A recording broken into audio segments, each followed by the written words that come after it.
repairs. Engineers agree WCK uses the best repair method for Louisiana's unique soil conditions. Rely on WCK to provide a solid standard with friendly local professionals. Interest-free financing available. WCK Foundation Repair.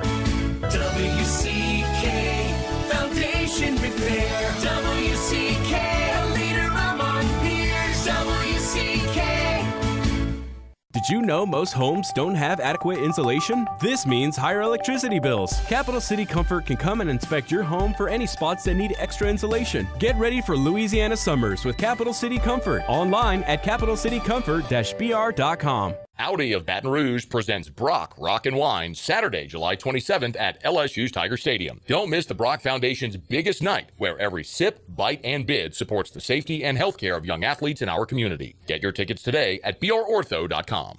Are you ready to take charge of your weight loss journey? Look no further than Unique Physique. We're here to help you unleash the new you. At Unique Physique, we offer semaglutide and tirzepatide with the lowest prices in Louisiana. We have clinics in Baton Rouge and Lafayette. No contracts, no gimmicks, just the lowest prices in Louisiana. Book your appointment and start your transformation at uniquephysique.com today. Take control of your journey with Unique Physique. Individual results may vary. Must auto-renew. Please consult with our team to see if semaglutide and tirzepatide are right for you. Visit LeBear's Baton Rouge Casino this summer for exciting live sports action. We got the biggest screens around, and ESPN Bet is live in Louisiana. Plus, Pin Play Rewards members can win up to $500 in Pin Cash every single week. Visit pinplaysports.com/cover5 today and register for your chance to play and win. Not a member? Get the Pin Play app today. LeBear's Baton Rouge Casino is your live sports headquarters. Bring your crew for all the action. Must be 21 or older. Gambling problem? Call 877-770-STOP. Do you plan to travel, work part-time, or move somewhere warmer when you retire? At Edward Jones, we understand that no two retirement paths are the same. Contact your local financial advisor today. In Baton Rouge, call Tex Morris. In LaPlace, call Robert Hemel. And in Baton Rouge, call Will Neighbors. Edward Jones, member SIPC. Why do billion-dollar insurance companies regularly delay and deny valid claims? Because that's how they got to be billion-dollar insurance companies. If you've been injured, I'd like to help. Spencer Callahan is the one to see. Call 387-2323. LA filing number 16-7969. WNXX, Jackson, KNXX, Donaldsonville, and WDGL HD2 Baton Rouge. This hour brought to you by Spencer Callahan Injury Lawyers, LA 21-12681. Offices in Baton Rouge.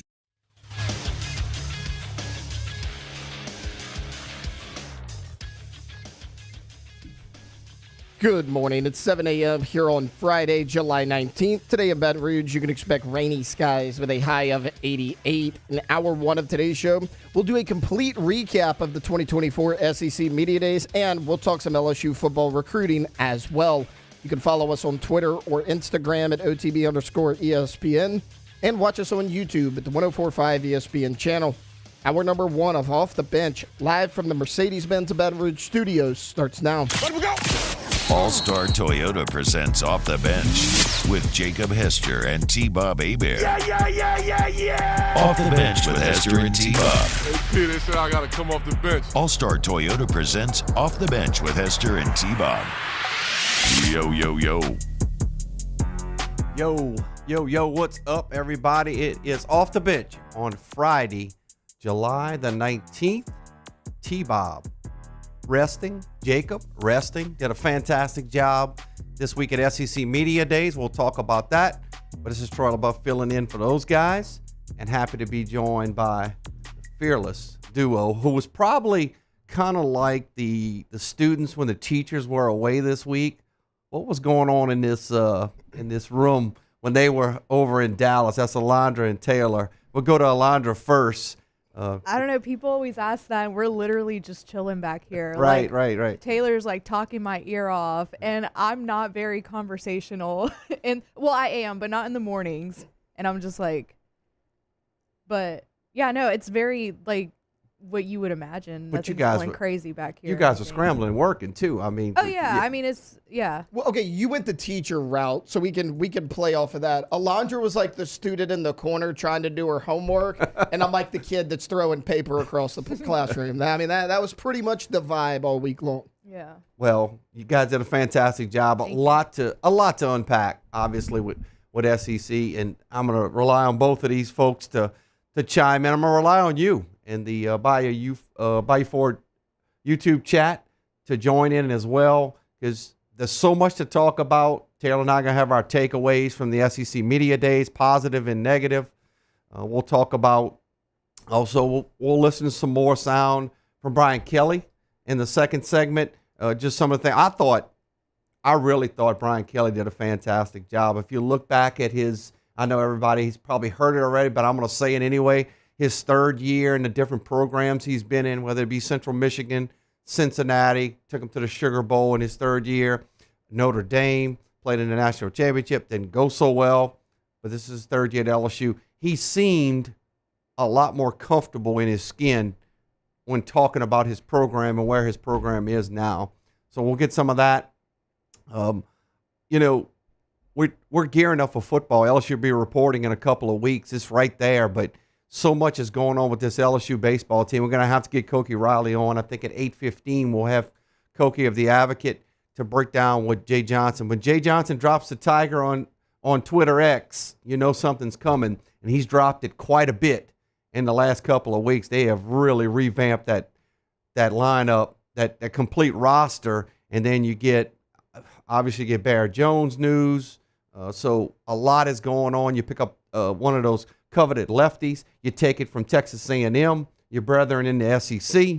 So a lot's going to go on with that. So we're going to talk to Koki Riley, and we're going to get a guy you're familiar with, and I'm familiar with, Taylor, Andy Martin, the head football coach at U High. We'll have him on at 8:30, and he's got a really good football team coming back. He loses a lot. You were a part of that broadcast team last year, and he's got some pretty good players coming back this season. Yeah, I can't remember who their color guy was last year. Heard he did a pretty good job, but I might have checked it out here or there. He lost a lot on offense. I'm going to be interested to see how he revamps that. His defense, he's got some studs, though. I mean, Keelan Moses, obviously, both ways. Alec Haynes is a guy you're familiar with. I'm excited to chop that up because I'm ready for it.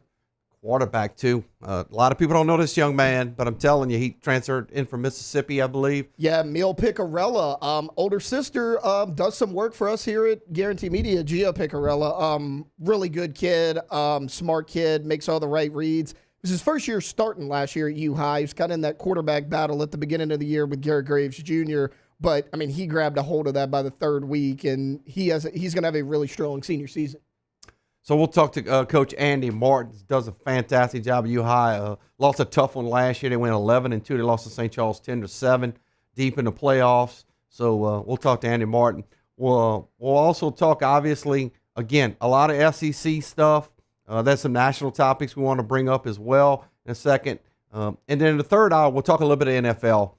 We're efforting somebody to talk some Saints, but if not, we'll chop it up between the three of us to talk about what's going on with the Saints. Obviously, the Ramchak news is hitting right now, and it's being reported by Ian Rappaport and all of the folks that are credible for the NFL. And Ramchak looks like his season is done. Yeah, this was something that everybody kind of hinted at a while back. Like, I would have been more surprised if the news came out and said, hey, Ramchak's good to go. That's why you draft the tackle. You move Trevor Penning over to the right side. Is that going to work? We're going to find out. There's a lot of mixed emotions about that move, but yeah, it seems like this could be more than just the 2024 season. I mean, a lot of people think that this could maybe medically retire Ramchak. I would agree with that. We're going to talk about that, and then we're going to have some fun. It's Friday.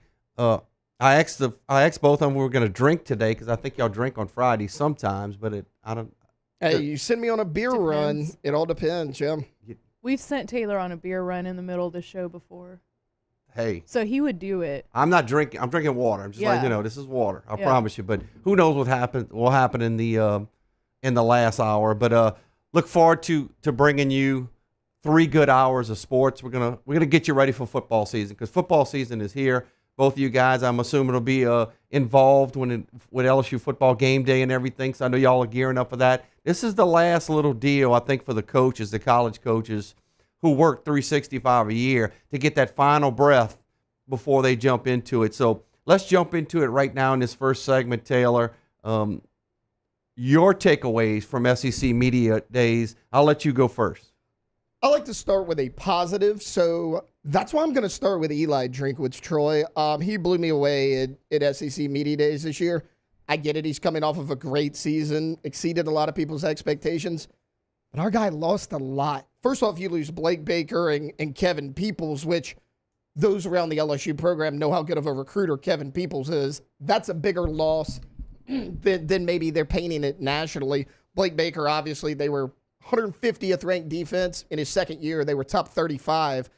But you return Brady Cook, you return Luther Burden, you got your staples there on the offensive side of the ball. Cody Schrader's gone, but what does Eli Drinkwitz do? He says, hey, I'm going to go get Marcus Carroll, who had 1,300 rushing yards and double-digit touchdowns last year at Georgia State.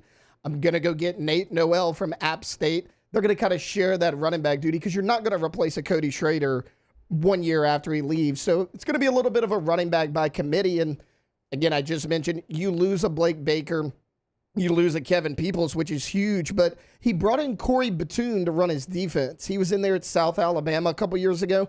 They actually finished 15th in the entire country in total defense a year ago. So at a school like Missouri, you got to kind of play the cards you're dealt, right? You lose a premier defensive coordinator to a bigger name program, but he did a really good job of replacing all these guys, whether it's Carroll and Noel in the backfield, whether it's Corey Batoon on the defensive side. You know, I kind of had some mixed opinions about Eli Drinkwitz for a number of years. He was kind of hit and miss, but he's got this thing rolling in the right direction. I don't see much of a drop-off for him because if you go look at their schedule, Troy, Vanderbilt, Texas A&M, Auburn. Now, they do play Bama, but it's at home. Oklahoma, South Carolina, Arkansas. No Texas, no Georgia, no LSU, no Ole Miss. I mean, if you go 5-2, 6-2 in the SEC, which is realistic, you're looking at a 9-3, 10-2 football season again for Eli Drinkwitz. Their schedule is very favorable, and like I said, I think he did a really good job of replacing the pieces that he lost. They open up with Murray State on August 29th, and then they bring the powerhouse in, Buffalo, the next week. Obviously, a contrast of what LSU does and some of the other schools do. I mean, Georgia's playing Michigan. LSU's playing USC, and I know a lot of people feel like, oh, LSU's going to roll in that game. USC's going to be a good football team, and we can talk about that today. But scheduling-wise, I completely agree with everything you said. What Cody Schrader did last season, fantastic from the running back position. He was an unknown, but it shows you scheme-wise what they do. I think Eli Drinkwitz is one of the best coaches in the SEC. I really do. Offensively, I think he's a little quirky and stuff like that, but I think the SEC needs that because you've lost some big personalities over the year. I'll say this, and we're going to wrap up this segment. We're going to come back and we're going to continue. I'm going to let you talk about your negative, and I'm going to have my positive and negative as well. But it just didn't seem like the SEC Media Days had a lot of flair to it. You know, it was kind of like this league is the best league, and we can argue that versus the Big Ten.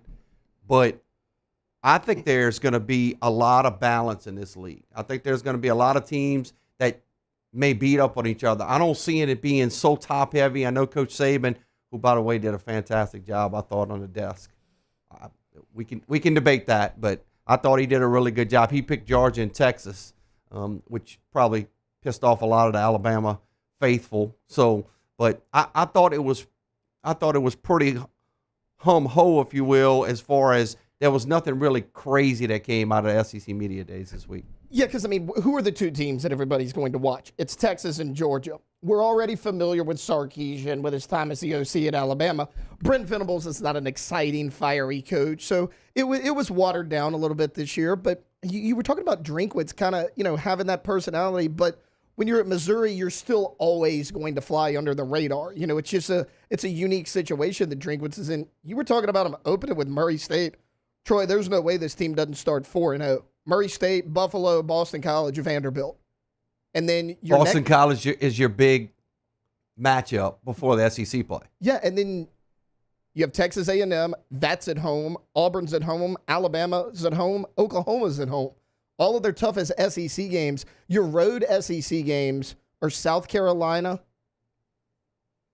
You go to Bama. So it's 2 Bama and 2 South Carolina. Every other SEC game, it's either not that tough of a competition or the tough ones at home. I mean, it's favorable for the Tigers. And you'll be favored in probably several of those. But South Carolina may be a little bit tricky. I'll give you a hint. That's part of my positive and negative. So let's take our first break. When we come back, I'll go to my positive, and then we'll go. We always want to start positive, but then we'll go to our negatives, what we thought from the SEC Media Days. Strollebuff filling in for the guys on OTB. We'll be right back. Off the Bench with Hester and T-Bob. Community Steel Company. CommunitySteelCo.com. Already open up and running over there in Gonzales, Louisiana. If you need purlin, tubing, steel buildings, sheet metal, roof metal, trim, any accessories, it's all manufactured right there at Community Steel. They buy from the wholesaler. They make the product themselves. They sell it to you with their live and local sales team. And because there's no middlemen jacking up the price, you get a better price than what these national guys offer. You get better customer service than what these national guys offer. And again, you can actually form relationships with them. So if it's a business, like they understand how to serve your needs better, or if it's just personal. The bottom line, you need steel, you want Community Steel Company.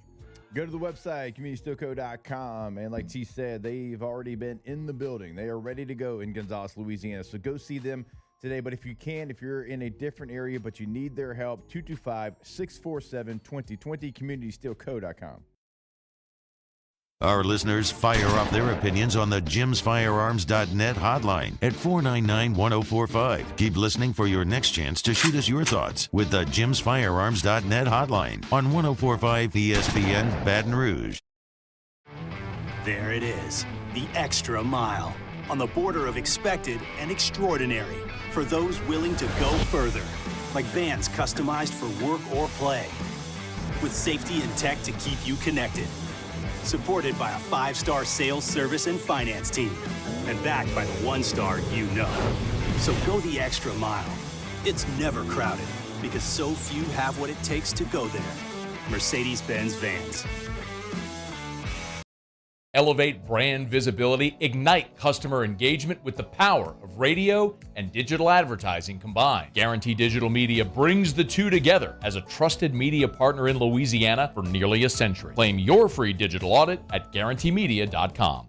Gulf Coast Office Products is a nationally recognized Saban office equipment dealer based right here in Louisiana. Over 100 employees strong, Gulf Coast has the boots on the ground to support all vertical markets from education, engineering, legal, and finance. With the latest in office technology from desktop to production segment units, Gulf Coast and Saban have the perfect fit for you.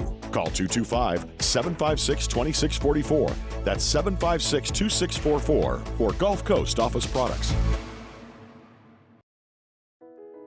I've been doing business with Luba for 25 years.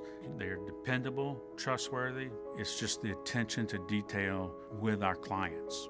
Our folks have years and years of experience. They're highly trained professionals, but many companies have that asset.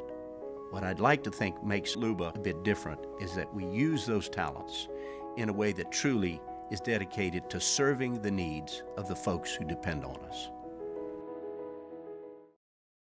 BRAC teamed up to reimagine your parks, and you imagined big. With your help, we went to work, creating 12 beautiful community parks across the parish. A family-sized water park, miles and miles of trails, and parks just for your dogs. There are more places to splash, to explore, to run wild, and even soar. You imagined, we delivered. Gold. BRAC, your #1 park system in the nation. Electricity is all around us, and our families depend on it. Every day is sparked by the power of a cold drink or a warm meal, a movie night, and a comforting light at the end of a dark hallway. From sunrise to sunset, playtime to bedtime, our team is ready to take care of your electrical needs. Even in the case of an after-hours emergency, the light in your life shines brighter with Mr. Electric.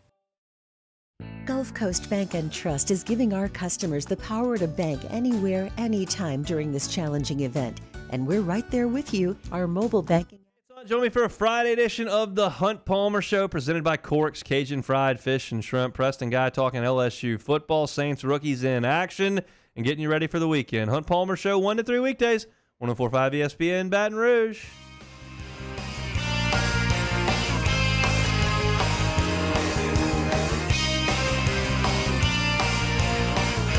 All-Star Toyota presents Off the Bench with Hester and T-Bob. ESPN Baton Rouge, New Orleans, Alexandria, and 1130 The Tiger. Welcome back in. Segment number 2 on Off the Bench. Troy LaBeouf filling in for Jacob and T-Bob. I'm reading some of the comments in the chat. T-Bob looks a little different. No, not T-Bob. T-Bob's probably resting right now. Jake should be resting. He did about 9 hours of work per day, and both of them worked very hard along with Rivers, who usually comes in on Fridays as well. But obviously Jake doing his Sirius XM stuff as well over there. So let's get back to what we were talking about, and we'll hit some of these folks in the chat in a little bit. But let's get to my positive from the SEC. My takeaway, and I'm glancing over at the replay on the SEC Network.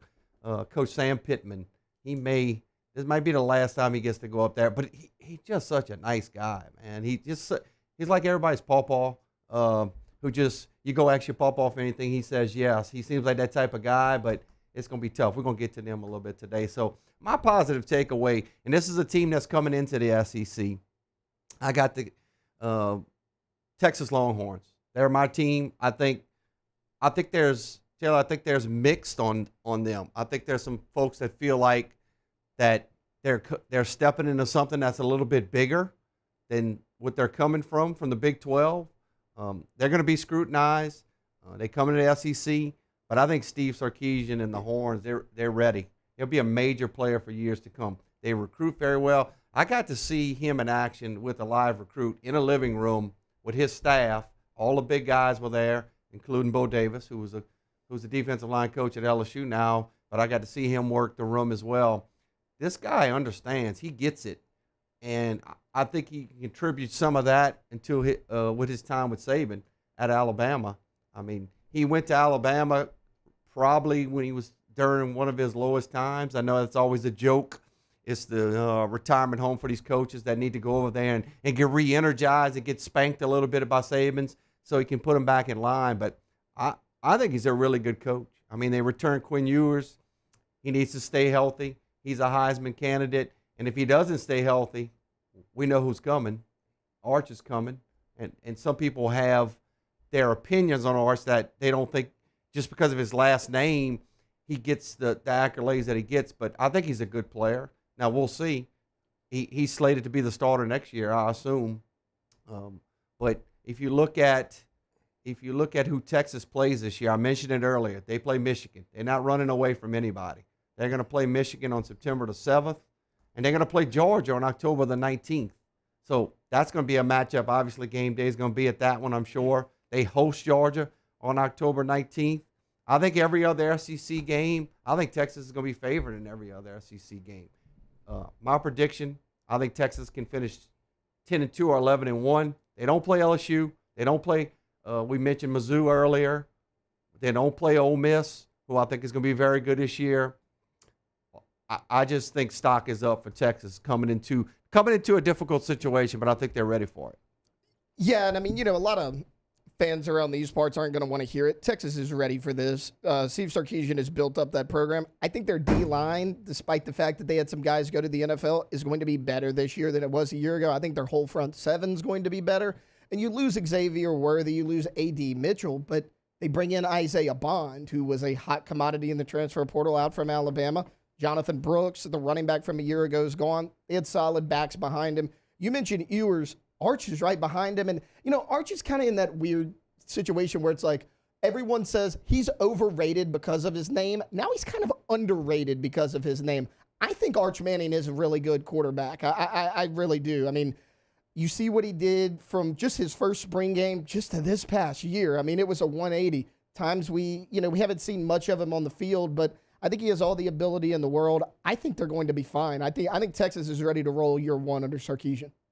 Alondra, Texas, yeah. That's your state. Yeah, I'm going to have to agree with Taylor. Sark's doing a really good job out there. Like you said, he's really good at recruiting. They have a lot of returners coming back to their lines. So I think Texas is 100% ready to enter the SEC. And like Taylor said, people are going to hate to hear that. And it's good. They don't play LSU, but they are ready for the SEC. I think they're more ready than OU is. I know a lot of people are high on Brent Venables, but I would say that Texas is more ready for the SEC than Oklahoma.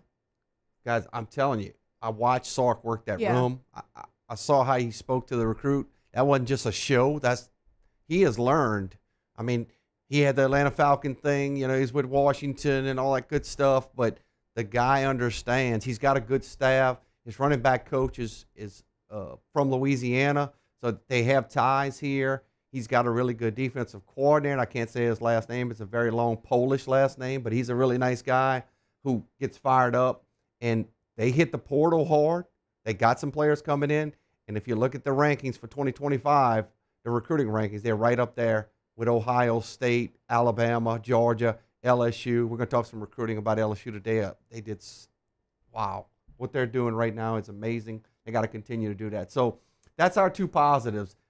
Let's go to a negative, Taylor. What was your negative take from SEC Media Days?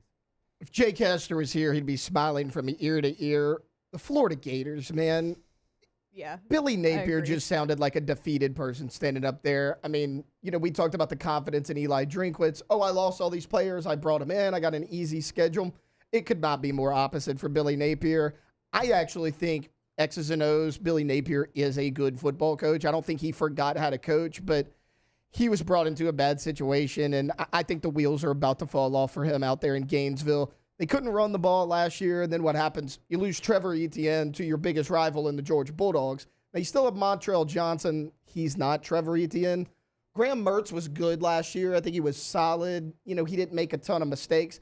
Can he take that next step? You lose Ricky Pearsall on the outside, which is a big loss. You still have a couple weapons on the outside. But the problem is, how much better is that defense going to get in a year? Because your offense is probably going to be a little bit worse than it was a year ago. Can that defense get better? That was the issue. You couldn't run the ball. You couldn't stop anyone from running the ball. I mean, there were a handful of SEC teams that ran for 240 yards on this team a year ago. And then, Troy, we talked about the easy schedule of the Missouri Tigers. It could not be any different for the Florida Gators. I don't know who in the SEC office in Birmingham they pissed off, but it's brutal. And then not only that, you have Miami you open the season with. That's a coin flip game. Then you have A&M at Tennessee, Georgia at Texas, Kentucky, LSU, Ole Miss. And then what about your other out-of-conference game? It's Florida State on the road to end the season. They're not going anywhere. You got DJ Uiagalelei coming in from Oregon State. They're going to be a solid program as well. So you have by far the toughest schedule in the SEC, and then Miami and Florida State out of conference. It's not crazy to think this is a 5-7 football team. I'm looking at the schedule right now, and I agree with all of your points. Right now, they're about a 2-point underdog to Miami, which is going to be a pick'em game pretty much. It'll be obviously a rival between those two. I mean, then you got Samford. That should be a win. But Texas A&M, do not sleep on Texas A&M, folks. I'm telling you. Mike Elko, and we're going to talk about it, Mike Elko is going to have this team ready to play. Do they have enough talent to be in the top echelon of the SEC right now? I don't think so, but they will be ready to play this season. I think Mississippi State, Florida goes to Mississippi State. I don't think Mississippi State's going to be very good this year. I think Jeff Levy's a good coach, but I do think it's going to take a little bit of time. I don't think you could chalk up UCF as a win right now. I want to see what Florida looks like. They do return. You mentioned a running back. They return. He's from Louisiana. He came from Louisiana. Lafayette with him. He played at De La Salle, I believe. Very good running back. Went for about 850 last year and about 7 or 8 touchdowns. Good player. I think the offensive line is going to be okay. Kentucky's not going to be easy. Georgia, that's a loss. Texas, that's a loss. LSU, who knows? I think LSU can beat them. We'll see. Ole Miss, that's a tricky game. That could be a loss. And then you said Florida State. So I think they're trending down a little bit. And I remember some people talking about, all right, who do we want? Do we want Coach Kelly or do we want this guy? I think LSU came out on the right end of the stick on that one. Well, Troy, you're talking about like UCF. They got KJ Jefferson from the transfer portal. That's going to be a really good offense. That dude's about 30. Huh? Let's see. Samford's probably a win for them. Outside of the Samford game, Mississippi State, I mean, I can't find more than let's chalk up some wins for them. Maybe 3 guaranteed. I mean, everything is going to be a dogfight for this team in 2024. Let's go to my negative. And I had to think about this one a little bit, but once I started doing the research, and because like I said, it was kind of, there wasn't a lot of flashy news that came out of SEC media days, but I thought my negative is going to be with the South Carolina Gamecocks. Didn't reach a bowl game last season under Shane Beamer. Beamer ball, great special teams. We know the story about his dad and all that stuff. He is 20-18 in 3 seasons in Columbia. Schedule is brutal. Home versus LSU, home versus Ole Miss, home versus A&M, and home versus Mizzou. They're probably going to be underdogs in those 4 home games, if I had to guess. Maybe the A&M game, maybe. And then they're at Kentucky. That's tricky. Stoops is in his 12th season over there. He's the dean of SEC coaches. They're going to be solid. Bama loss. Oklahoma, like Alondra said, they maybe not as ready as Texas, but I do think Oklahoma is going to be tough at home with Venables. And then Clemson. So I think you give them wins versus Old Dominion, Vandy, Akron, and Wofford. Boring. That's 4 wins. Can you find 2 more wins in those other 8 games for South Carolina? In my opinion, the answer is no. I mean, they return Lenore Sellers at quarterback. He's a dual threat guy. Special teams will be good. They do create turnovers. They will need to create turnovers, but they got to get some explosive plays, score off of those turnovers. Spencer Rattler with the Saints now had a solid season, but they lost one of the top players in the league. If you look at all the statistics, Xavier Legette, who's with Carolina, he was second in the league in all-purpose yards. He's one of the top players in the country from last year. Who picks up the slack? I think Beamer balls on shaky ground. Yeah, I mean, you mentioned it. Like Sellers is back. He's been in this program, but this is the first time he's going into the season as like the guaranteed number 1 guy on that depth chart. You lose Xavier Legette. You didn't really replace him. Now, their best portal pickup was probably Raheem Sanders, the running back from Arkansas. The problem is they by far had the worst offensive line in the SEC last year. I mean, Spencer Rattler was running for his life. He got sacked, 7 times in the season opener against North Carolina, who really wasn't that good of a defense a year ago. You pick up Sanders. I don't know who's going to be blocking for the guy. The defense, like you said, they're going to create turnovers. Can you score off of those turnovers? It's iffy for me on South Carolina. I think their goal this year, can you make a bowl game? Can you somehow get to 6-6 and make a bowl game? If they do, I think that's success for Shane Beamer. It's going to be tough sledding for them. They got the 4 wins that I mentioned. Find 2 in the other ones, in the other 8, which they could possibly do. But it's going to be tough. It's going to be absolutely tough. So we'll wrap this segment up. When we come back, we want to talk LSU. We actually pushed that segment back a bit.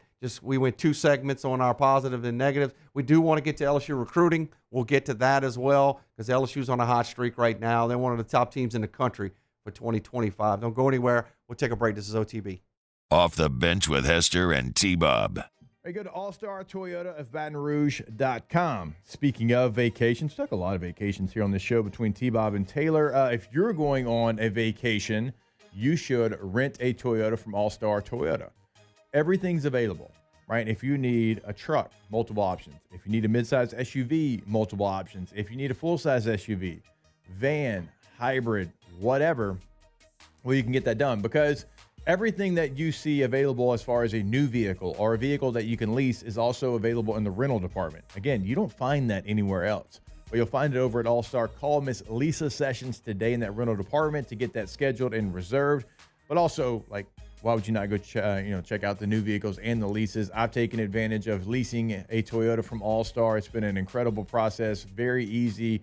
If you want to buy new right now, I got new models on the lot. Sienna minivan, Murdered Out Mini. You can have that as well. Custom as custom can be. All-Star Toyota of Baton Rouge.com.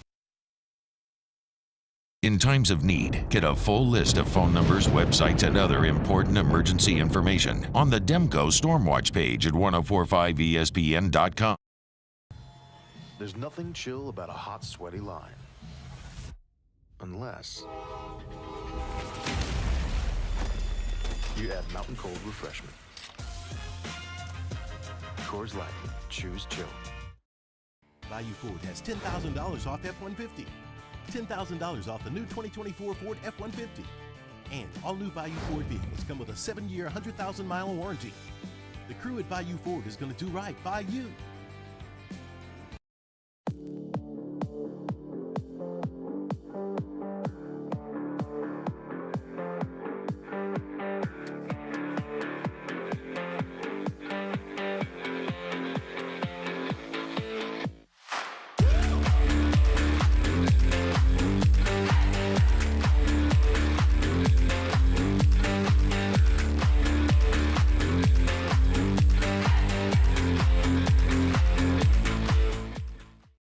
Hey, it's Matt Moscona. For years, you've heard me tell you about Insurance Network of Louisiana, helping you find better coverage for less money. But it's not just for your home and auto. They also offer commercial property. So, retail stores, professional offices like doctors, dentists, attorneys, clothing boutiques. Insurance Network of Louisiana can find you better coverage for less money. They service the entire state of Louisiana, and they're local. So call today at 293-0450 or lainsurance.net.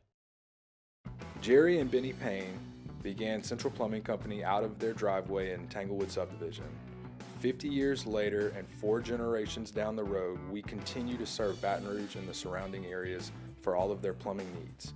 Residential, commercial, industrial, or hospitality, Central Plumbing is here 24/7, 365. We want to thank our customers, family, and friends for 50 years of success. And looking forward to 50 more.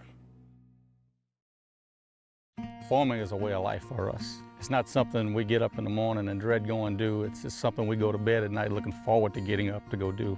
John Deere equipment is what we as farmers strive to have. So it's in your blood, it's in your veins. It's just a part of who you are. Green is what we want to be in.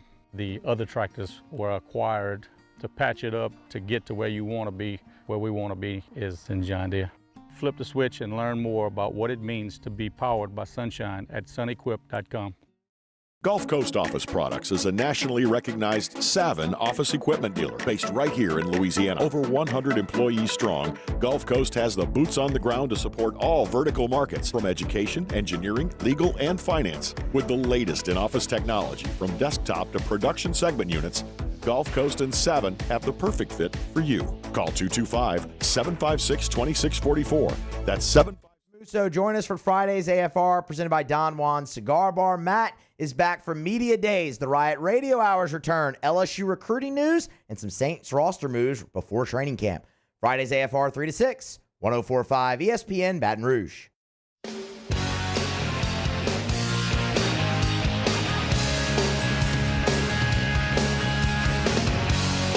All-Star Toyota presents Off the Bench with Hester and T-Bob. ESPN Baton Rouge, New Orleans, Alexandria, and 1130 The Tiger. Back for segment number 3 on Off the Bench. Troy LaBeouf filling in for the guys along with Taylor and Alondra on this wonderful Friday. Might cool off a little bit. Got some rain out there. Might help us out. I know I got some grass to take care of today. But talking SEC Media Days in this first hour of Off the Bench. And we were talking during the break just now, and we were talking about Coach Kelly. I thought he navigated.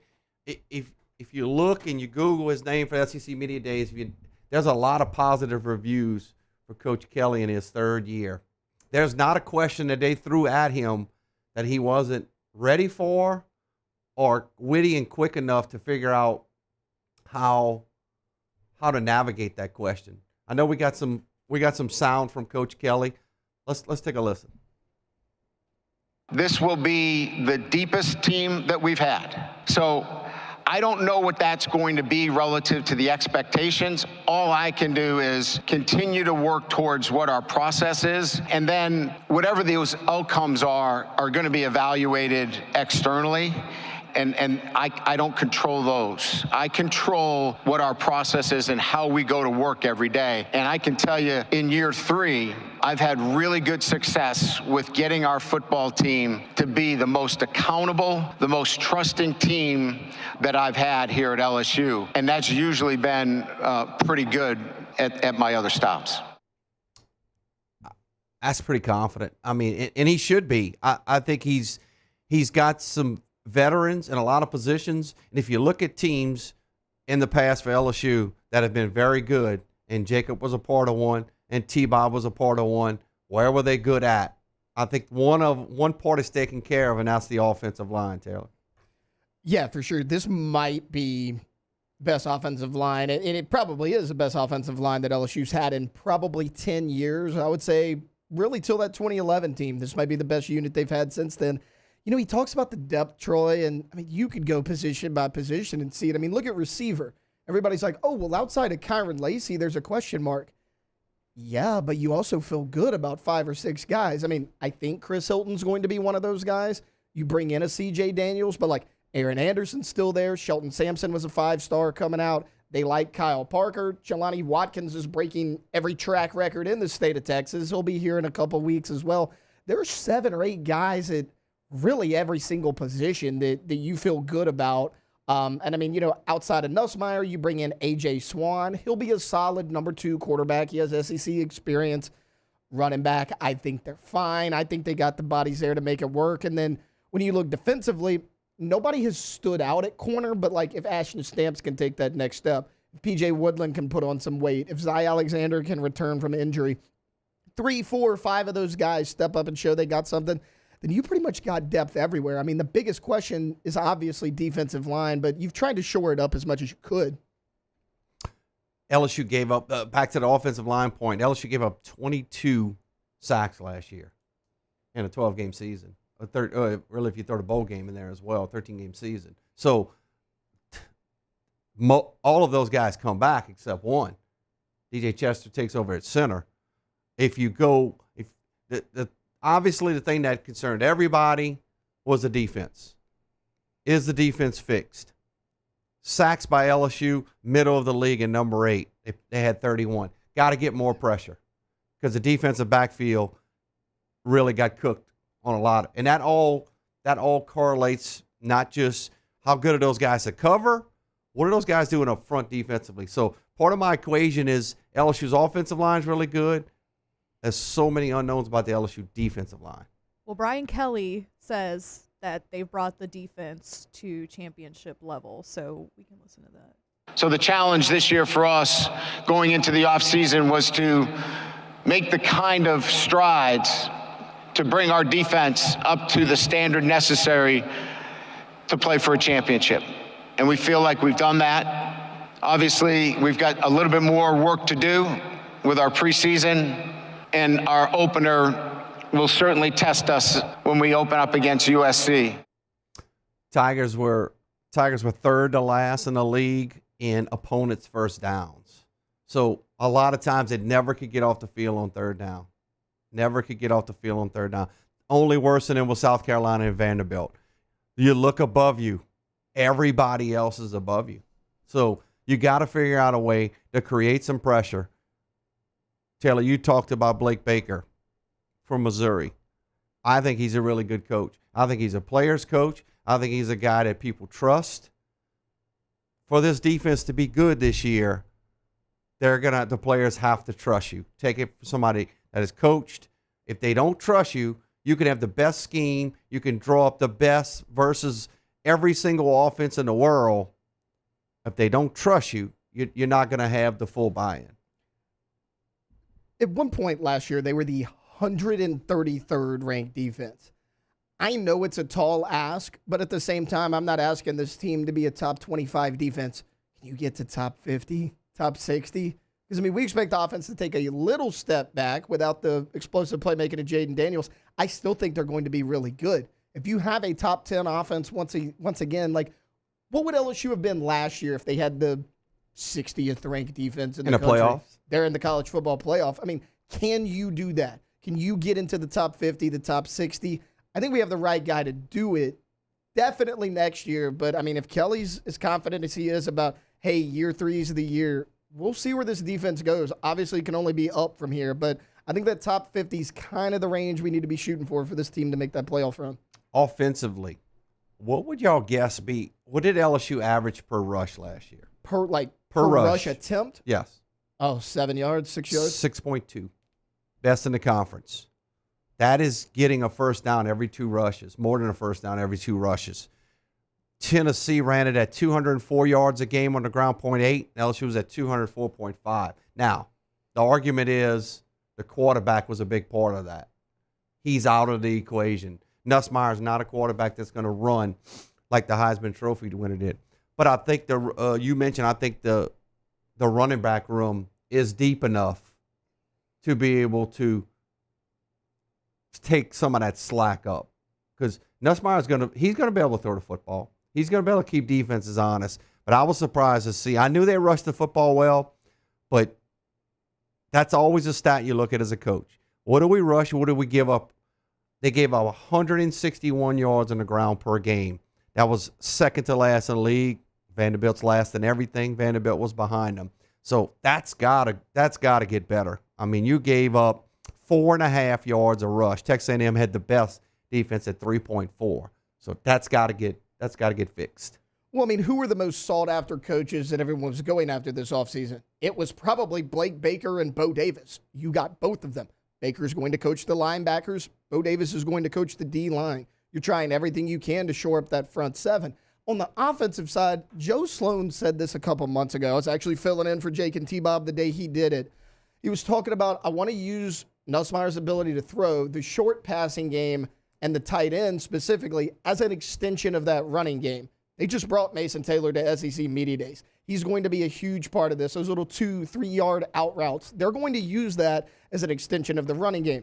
You also have Josh Williams. Caleb Jackson's another year older. He's going to be bigger. Caden Durham is a guy that not enough people are talking about. He's a stud out of Duncanville. I think they're going to be fine. The offense, the running game is going to look different, but I still think it can be effective in 2024. Special teams are going to be big. Hidden yardage. You get Xavier Thomas from Mississippi State, who was second in the league last year, I believe. And if you look at the statistics and returns, Mississippi State was third overall in kickoff returns, fourth overall in punt returns, where LSU was 11th in kickoff return yardage, and they were 7th, the middle of the pack, with punt return yardage. I think they basically caught the football in the punt last year. I think the special teams could be more explosive this year, which will, again, maybe offset some of the loss of Jaden Daniels offensively. It's so weird. Like, okay, a team with as much talent as LSU, when's the last time we've had a punt returner who's a threat to take it back? DJ Chark in 2017? I mean, since him, you've literally just fair catch the ball. Like, let's put Jack Beshak there to fair catch. Oh, he dropped the ball. We're going to put somebody else out there. You bring in Aaron Anderson last year, and Kelly's like, this is the guy. Aaron Anderson, he muffs the first punt of the season against Florida State. You move him out there. You put Greg Clayton back there. He wasn't a threat to run, but credit to Greg Clayton. I mean, he had the hands to hold on to the ball. You got to find something in that area. That can flip the field so much. And like you mentioned, I mean, Xavier Thomas, they like him for his receiving ability as well, which I think is being a little bit slept on going into the year. But, yeah, if he could be that returner that everyone thinks he can, that's going to be one of the biggest ads in the offseason from that portal is Xavier Thomas. What's your question mark on offense? I'll tell you mine. You go first. Question mark on offense. I mean, obviously, I'm looking at the running backs just because I think you have the ability there. You're still a little light in bodies. And then maybe who's going to be that number 3 receiver stepping up? I mean, I like Kyron Lacey and Chris Hilton. Outside of those guys, who's going to step up? I thought you would go receiver first. I'm going receiver first. And again, this is LSU puts receivers in the league every single year. They just the next guy steps up. I want to see it. I'm actually a little bit more confident in the running back room than I am in the receiver room. We need Kyron Lacey to be like he was last year. I know he had the drops the year before and what have you, but if he's going to be, is he your number 1 guy? What does C.J. Daniels bring to the table? Good at Liberty. That's Liberty. I think he's explosive. I think he catches the football well. But Chris Hilton, I mean, does Chris Hilton stay out of the training room and play football for LSU? Because if he does, he can be really good. Yeah, Kyron Lacey's got to hold on to the ball. That's his issue. I mean, you look at what he averaged per catch a season ago, 18.6 yards per catch. When he had the ball in his hand, he may have been the most dynamic receiver on that team last year. That's including Malik Neighbors. He had the best yards per catch on the team last year. The problem was, can he hold on to that ball? Like, once he did and he got into the open field, he's as athletic as anybody in the country. That's the big thing I'm watching with him. Can he be that number 1 guy? Question mark on defense? A lot. I have a lot of question marks. My number 1 question mark is going to be the defensive line. Everybody's poo-pooing on the defensive line. I think they got a chance to be better than people think. It just depends on, and you got 2 technicians teaching them, Coach Peoples and Coach Bo Davis. That, to me, makes a difference. LSU went through the full season last year really with no defensive line coach. So let's take a break. We'll wrap up hour number 1. We're a little long on that one, but we'll wrap up hour number 1 on OTB. Don't go anywhere. Off the Bench with Hester and T-Bob. Science, who cares? It's overrated. You know it's not overrated?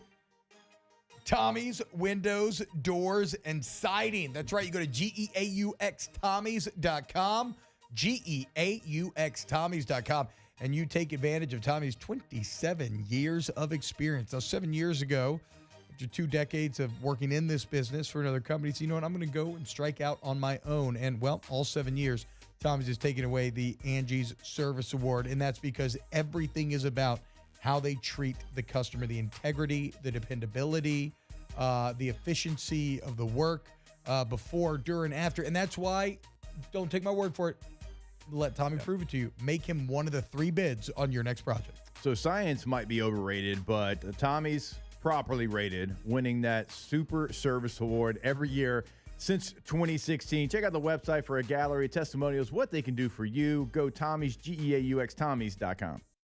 Get the 104.5 ESPN Baton Rouge app powered by Bayou Ford and tap the microphone icon to send us your thoughts in an audio message. Your message could be played on air during Off the Bench with Hester and T-Bob, The Hunt Palmer Show, and after further review with Matt Moscone.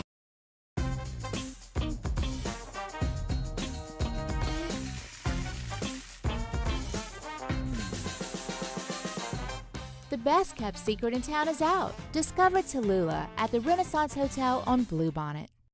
Bayou Chrysler Dodge Jeep Ram is taking $20,000 off new 23 Ram 1500 trucks. We're open for business in our beautiful new showroom and taking $20,000 off the powerful Ram truck. All new Bayou vehicles come with a 7-year, 100,000-mile warranty. The crew at Bayou Automotive is going to do right by you.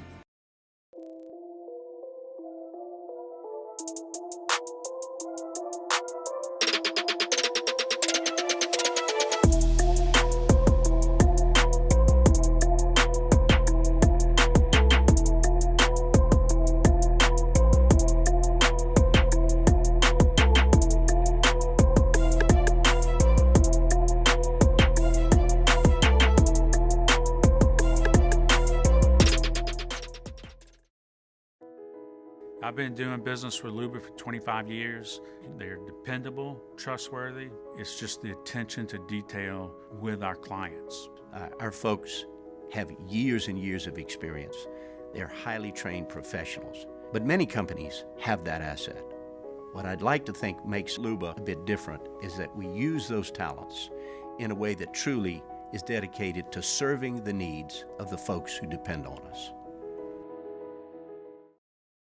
Breck teamed up to reimagine your parks, and you imagined big. With your help, we went to work, creating 12 beautiful community parks across the parish. A family-sized water park, miles and miles of trails, and parks just for your dogs. There are more places to splash, to explore, to run wild, and even soar. You imagined, we delivered. Gold. Breck, your #1 park system in the nation. Electricity is all around us, and our families depend on it.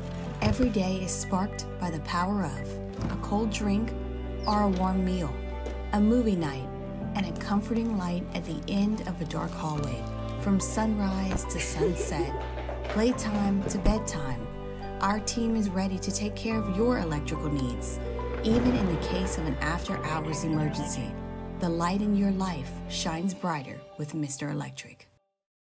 Hey, it's Matt Moscone. For years, you've heard me tell you about Insurance Network of Louisiana, helping you find better coverage for less money. But it's not just for your home and auto. They also offer commercial property. So, retail stores, professional offices like doctors, dentists, attorneys, clothing boutiques. Insurance Network of Louisiana can find you better coverage for less money. They service the entire state of Louisiana, and they're local. Join me for a Friday edition of the Hunt Palmer Show, presented by Cork's Cajun Fried Fish and Shrimp. Preston Guy talking LSU football, Saints rookies in action, and getting you ready for the weekend. Hunt Palmer Show, 1 to 3 weekdays, 104.5 ESPN, Baton Rouge.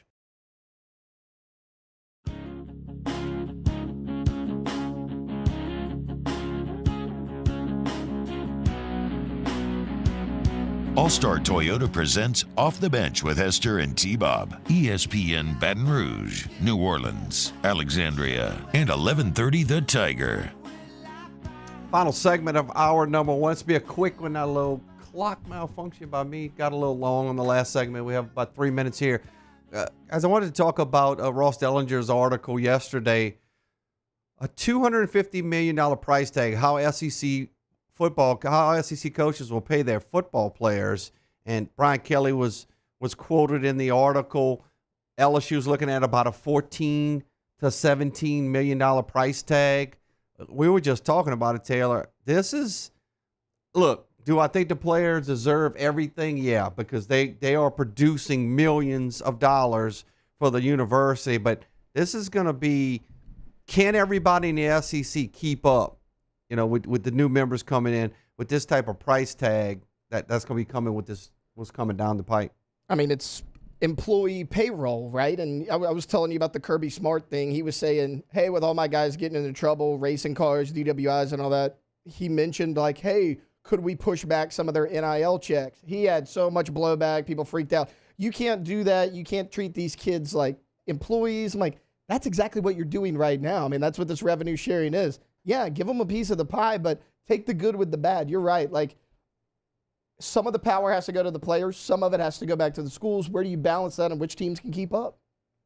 Roster limit at 85 right now. Also in the order, they talk about this roster going up to 105 scholarship players, which brings in, it could knock out walk-ons, which is a big part of college football in every sport, the walk-ons. Because, I mean, you've had some really good walk-on stories. LSU's got one at running back, So, I don't know, man. It's going to be a quote from Florida Coach Billy Napier. Do the math. We're talking $20 million in most athletic departments. Football is a 70 to 75% of the revenue. That's $12.5 to $15 million. That's the number we anticipate. So it's going to be interesting to see how all of this can be paid out, and it's going to be a battle because every player is going to want their piece of the pie, and they should. But how do they all figure it out? That'll do it for hour number one, a quick hour on Off the Bench. We'll come back hour number two. We got Koki Riley of The Advocate. We'll talk a little LSU baseball. We'll pivot a little bit to that because LSU's on a hot streak. And Andy Martin of U-High will talk about his football team, and he's got some big-time recruits over there on the campus of LSU. We'll be right back on OTB. Off the Bench with Hester and T-Bob. CentralPlumbing.org. CentralPlumbing.org, 925-8552. You got plumbing issues, you want to go to Central Plumbing. The Payne family. Been at it for 50 years, y'all. Okay? And look, you got flat rate pricing, 24/7 emergency service, excellent warranty coverage once work is done. Everybody's licensed, bonded, and insured. And again, because of that experience, they've seen it all. They can fix it all. CentralPlumbing.org. The Payne family, but a painless process with Central Plumbing is what you're going to get. And so we always say about emergencies, it doesn't have to be an emergency. Now, that truly does mean 24/7, 365, holiday, big game day, doesn't matter. If you've got an issue, they're going to come fix it. But also, we encourage you, go check out what they can do for you as far as a remodel. That's at your home or your business. They can come in, doesn't matter what you've got, 1, 3, 5, 7 restrooms. They've got you covered. No job's too big or too small. CentralPlumbing.org. There it is, the extra mile, on the border of expected and extraordinary for those willing to go further, like vans customized for work or play, with safety and tech to keep you connected, supported by a 5-star sales, service, and finance team, and backed by the 1-star you know. So go the extra mile. It's never crowded, because so few have what it takes to go there. Mercedes-Benz Vans.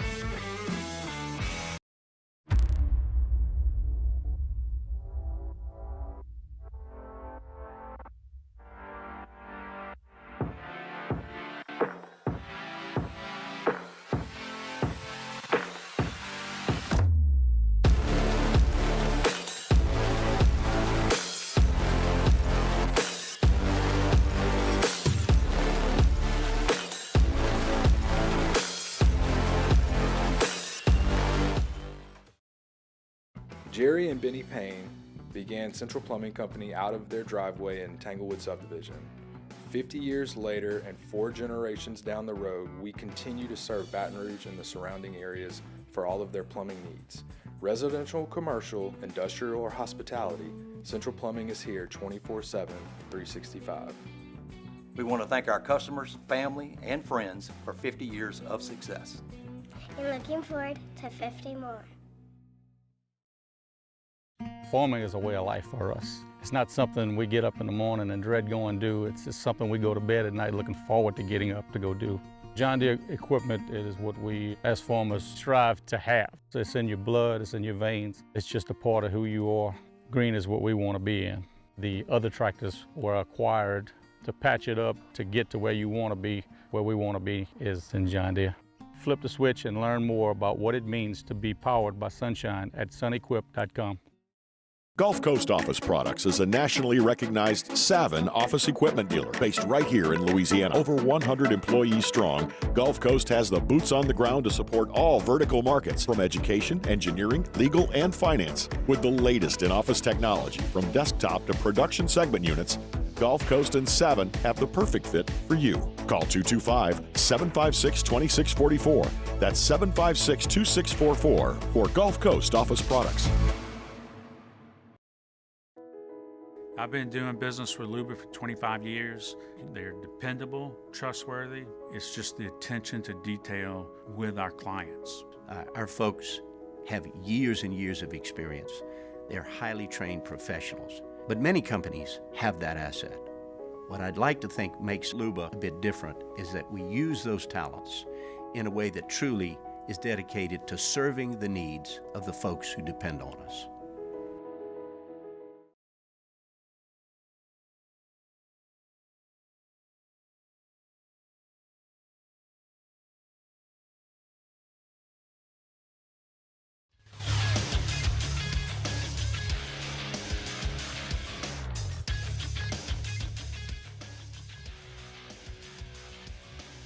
Good morning. It's 8 a.m. here on Friday, July 19th. Today in Baton Rouge, you can expect rainy skies with a high of 88. In hour two of today's show, we'll talk LSU baseball with Koki Riley, and then U-High head football coach Andy Martin hops on at 8:30. You can follow us on Twitter or Instagram at OTB_ESPN and watch us on YouTube at the 104.5 ESPN channel. Hour number two of Off the Bench, live from the Mercedes-Benz Baton Rouge studios, starts now. Let we go!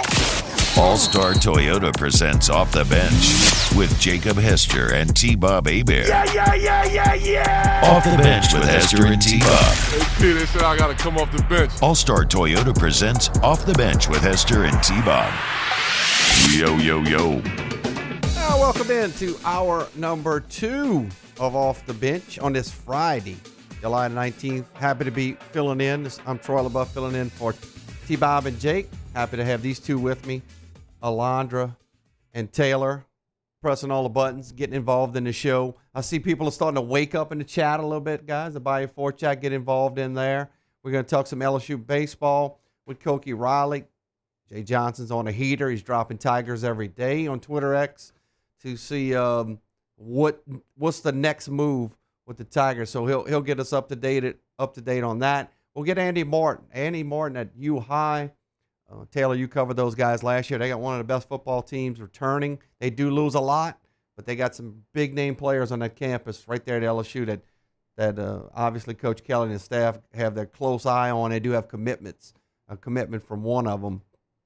And we want to start out by we mentioned a little bit about Saban earlier. How we thought Saban did at SEC Media Days, and it was funny. Saban's gonna say what's on his mind. You know, he's 72. He retired in January. 17 seasons with Alabama, 3 decades as a head coach. He's gonna be a part of College Game Day. He said he doesn't plan to be critical as a broadcaster. When he talked to new head football coach, Coach DeBoer from Alabama, I wonder if DeBoer looks over his shoulder a little bit he's got to, man. It's just a part of natural, you know, when you replace a legend. I mean, let's just say one day when these guys retire, you take over this show. you're going to be thinking, I wonder what Jake and T.Y. will be thinking about my performance today. You got to think Kalen DeBoer is going to be thinking about that when it comes to Saban. Yeah, I gave props to Kalen DeBoer just for taking the job. I mean, there's a lot of people out there that would not have done that, especially like a guy like DeBoer. You know, he's been so successful. When you go to Alabama, you can be successful and still hear all the criticism because you weren't as successful as the greatest college football coach of all time. I like Kalen DeBoer. I think he's a good coach. The problem is, it's like you lose 2 games this year. Oh, people are not going to be happy. You know, I mean, that's not the Alabama standard. But, I mean, I think Kalen DeBoer will do a good job. But as far as Saban goes on SEC Network, as far as I'm concerned, Saban might already be the best person on SEC Network. I thought he was phenomenal all week long. One of his former players, offensive tackle Tyler Booker, who was one of the players that Alabama brought there, upon hearing Saban picking Georgia and Texas, not the Crimson Tide, to play for the SEC championship, Taylor Booker, quote, he always says, don't let some guy who lives in his mom's basement determine how you feel. I'm not going to let a guy who plays golf all day determine how I feel. And he said it with a smile, obviously tongue-in-cheek. So you're a little surprised he didn't pick Alabama? No, I'm not. Saban's a fair guy. I mean, I think that Georgia and Texas were the 2 correct choices for him to pick. I think Texas has a lot more coming back. They're obviously not breaking in a new head coach. And then we know about the juggernaut that is the Georgia Bulldogs. You know, Saban actually did respond to that a little bit. And he's like, well, you need to worry about football. I keep telling y'all not to look at the rat poison, and you're feeding right into me or whatever. So he played back and forth with it a little bit. No, I'm not surprised. Saban's the ultimate pro. He's going to, like you said, he's going to say what's on his mind, and I think he made the correct choice ultimately. Being part of game day, I hope, you know, as a former coach myself, that they allow him to do some X's and O's, talk a little bit what he sees. I hope they do that. Obviously, he's not going to be the person putting the headgear on. Coach Corso's going to come back and do that. Even when he does eventually retire, that's not in Saban's wheelhouse to do something like that. But he will have to pick games every week. So it's going to be interesting to see as the season goes along. He feels like Bama's not going to be part of the SEC championship, which they don't have divisions anymore. It'll be the top 2 teams. They haven't figured out the tiebreaker yet. That's going to be interesting how they figure out a tiebreaker when you have teams sitting at the top. Because look, we're talking about the 12-game expanded playoff. How many SEC teams get in? 3, 4? I mean, could it be 5? I don't know if it could be 5. But I think to be in that number, you're going to have to be 10-2 or better. I can't see a 9-3 team making it. I think it would depend on what, like, the group of 5 schools did, you know, like how many at-large bids would go to those Power 4 conferences now, if you will, because, I mean, what they said was they were like, we want 3 Big Ten teams, 3 SEC teams, 2 Big 12, 2 ACC, kind of fill in the at-large from there.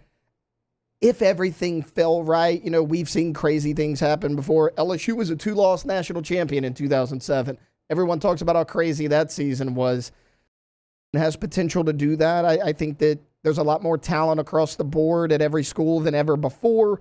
You get a bigger playoff field than ever before. It could happen. I do think 10-2 is the minimum, but maybe you sneak in, depending on how tough your schedule is. Yeah, I mean, it's going to be a battle. I mean, I think you can, in my opinion, I think Texas is in that number. I think Georgia's in that number, and some people would disagree with me on I think everybody's on board with Georgia. But after that, where does the next mix come from? Alabama, Ole Miss. We haven't even talked about Ole Miss today. Did you see Lane and Paul Feinbaum getting after each other a little bit? I always love when anybody goes after Paul Feinbaum. You know, it was a little weird because everybody has this opinion that Lane Kiffin is the soundbite king and he's going to be great in front of the mic. Lane Kiffin's usually really boring at SEC Media Days. Right. He doesn't say a lot. He's kind of monotone. I actually like to see a little bit of fire from him because we really hadn't seen that at Media Days. Right. Speaking of media personalities, we came across this story. NFL veteran, University of Kentucky alum Randall Cobb will join the SEC Network as a studio analyst. He joined co-host Alyssa Lang on Out of Pocket. They're going to do football and fun each week. Obviously, he played in the NFL for 13 seasons, including 10 years with the Green Bay Packers. I think he's going to be good. I think he has a chance to be he's got the skins on the wall. So obviously going to bring a new personality in there to mix in with what I think is a strong group already with the SEC network. I think good is an understatement. You go watch any interviews with this guy, anytime he breaks down the game of football, he's one of the smartest guys I've seen in terms of breaking it down, pure X's and O's. And Troy, you left out his most important years was the time that he spent with the Dallas Cowboys. I'm sure that was accidental, but he played for them as well. But no, Randall Cobb's going to be excellent. He was kind of the start of Kentucky getting somewhat relevant in the SEC. A little bit before Mark Stoops, but he kind of carried those Kentucky teams for a number of years. It was kind of Randall Cobb on offense and then Winston Guy at safety on defense. Those were kind of the two guys. And then without them, Kentucky really wouldn't be what they are now. I think that got them a lot of exposure. They were able to get the coach like Mark Stoops, but we all know what kind of player he is. But as an analyst, I think he's going to be excellent. To kind of put a wrap on our SEC Media Days, put both of you guys on the spot. I'll go to you first, Alondra. What team is not being talked about enough from this SEC Media Days week? You did put me on the spot. I did not have anything ready to go. Let's go to Taylor, and then we'll come back to you.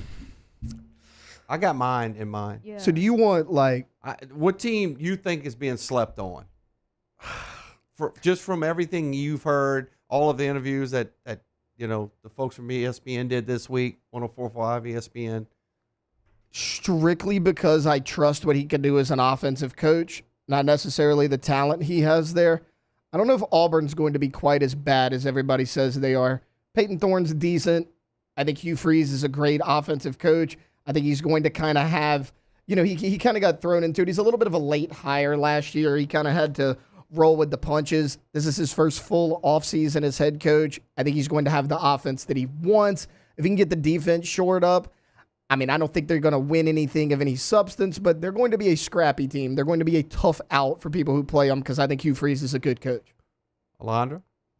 That's a good point that Taylor made, but I feel like everybody's kind of getting the attention that I don't think anybody's really slept on. I guess that's a good point that about Auburn, but I don't know. I think that everybody's getting the exact amount of pool and attention, and people are talking about all these teams the way that I feel like they should be. So I can't really think of anybody that's getting slept on. Like I said, Auburn is a good point, but I don't know.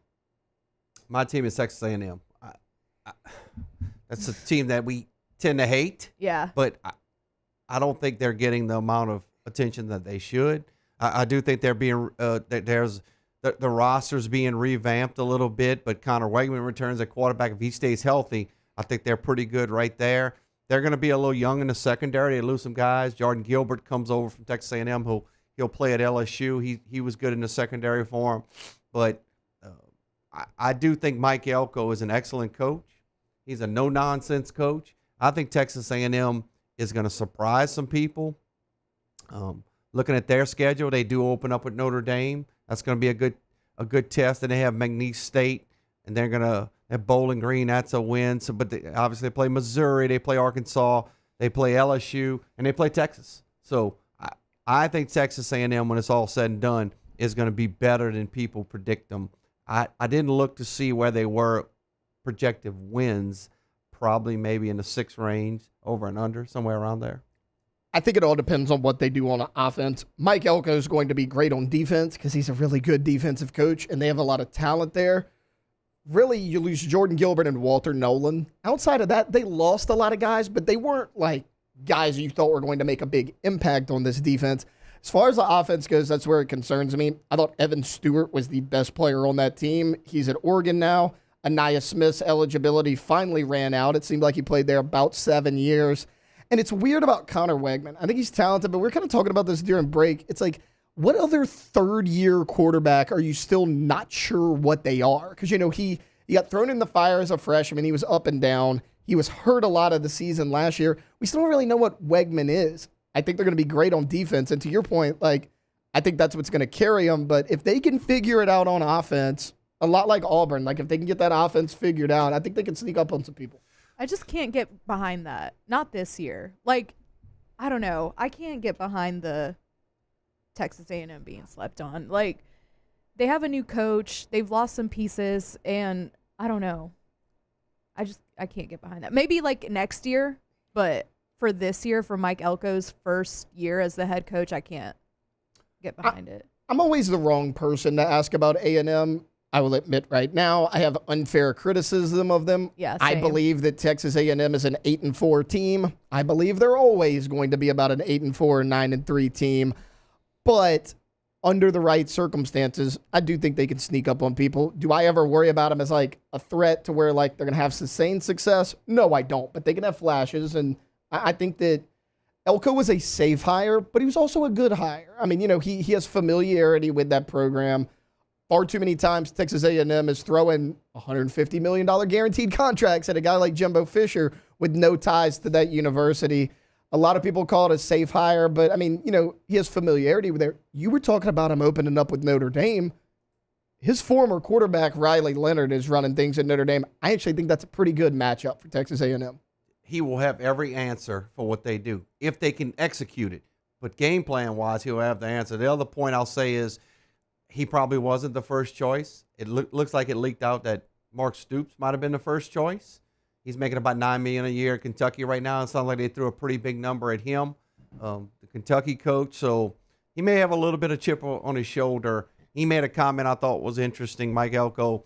You know, as a head coach, when you're an assistant, you know, you follow what the head coach says. So he wasn't going to bash Jimbo when he worked for him. Yeah. But when you become the guy, when I elevated from an assistant to a head coach in a sport, you do things a little bit different. Things you want to do a little bit different. I do think Texas A&M, I'm not saying they're going to be a 9-3 team, but I can see them being 8-4, somewhere in that range, if the pieces come together. We'll take our first time out of hour number 2. When we come back, we'll talk some LSU baseball. Tigers on a heater right now. Koki Riley from The Advocate will tell us about it. We'll be Off the Bench with Hester and T-Bob. Hey, go to All-Star Toyota of Baton Rouge.com. Speaking of vacations, took a lot of vacations here on this show between T-Bob and Taylor. If you're going on a vacation, you should rent a Toyota from All-Star Toyota. Everything's available, right? If you need a truck, multiple options. If you need a midsize SUV, multiple options. If you need a full-size SUV, van, hybrid, whatever, well, you can get that done because everything that you see available as far as a new vehicle or a vehicle that you can lease is also available in the rental department. Again, you don't find that anywhere else, but you'll find it over at All-Star. Call Miss Lisa Sessions today in that rental department to get that scheduled and reserved. But also, like, why would you not go check out the new vehicles and the leases? I've taken advantage of leasing a Toyota from All-Star. It's been an incredible process, very easy. If you want to buy new right now, I got new models on the lot. Sienna minivan, Murdered Out Mini. You can have that as well. Custom as custom can be. All-Star Toyota of Baton Rouge.com. Our listeners fire up their opinions on the JimsFirearms.net hotline at 499-1045. Keep listening for your next chance to shoot us your thoughts with the JimsFirearms.net hotline on 1045 ESPN Baton Rouge. Farming is a way of life for us. It's not something we get up in the morning and dread going do. It's just something we go to bed at night looking forward to getting up to go do. John Deere equipment is what we as farmers strive to have. So it's in your blood, it's in your veins. It's just a part of who you are. Green is what we want to be in. The other tractors were acquired to patch it up to get to where you want to be. Where we want to be is in John Deere. Flip the switch and learn more about what it means to be powered by sunshine at sunequip.com. Value Ford has $10,000 off F-150. $10,000 off the new 2024 Ford F-150. And all new Value Ford vehicles come with a 7-year, 100,000-mile warranty. The crew at Value Ford is going to do right by you. The Windsor Senior Living Community in Mandeville, Louisiana is a beautiful, vibrant apartment community geared towards seniors. They are nestled right in the heart of Mandeville, where seniors live a more carefree lifestyle in spacious apartments with the peace of mind that comes from having a little extra help. Call the Windsor at 985-624-8040 to schedule a lunch and tour. Come see how the Windsor can be your passport to peace of mind. Breck teamed up to reimagine your parks, and you imagined big. With your help, we went to work, creating 12 beautiful community parks across the parish. A family-sized water park, miles and miles of trails, and parks just for your dogs.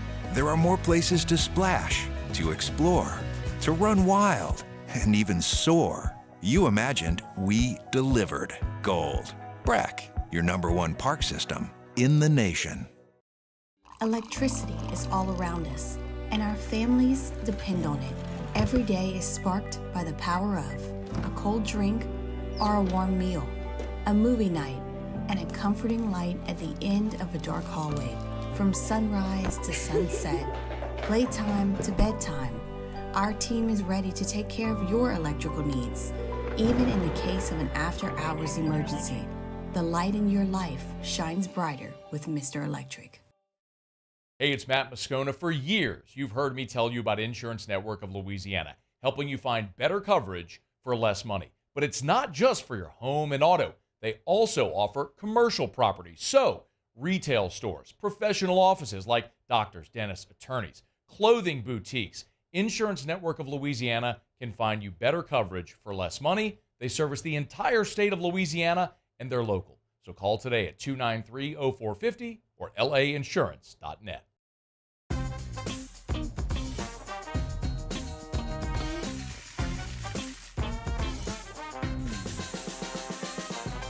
The best kept Musso, join us for Friday's AFR presented by Don Juan Cigar Bar. Matt is back from Media Days. The Riot Radio Hours return, LSU recruiting news, and some Saints roster moves before training camp.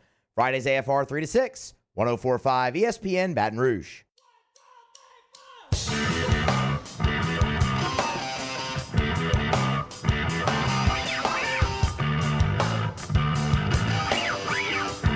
All-Star Toyota presents Off the Bench with Hester and T-Bob. ESPN Baton Rouge, New Orleans, Alexandria, and 1130 The Tiger.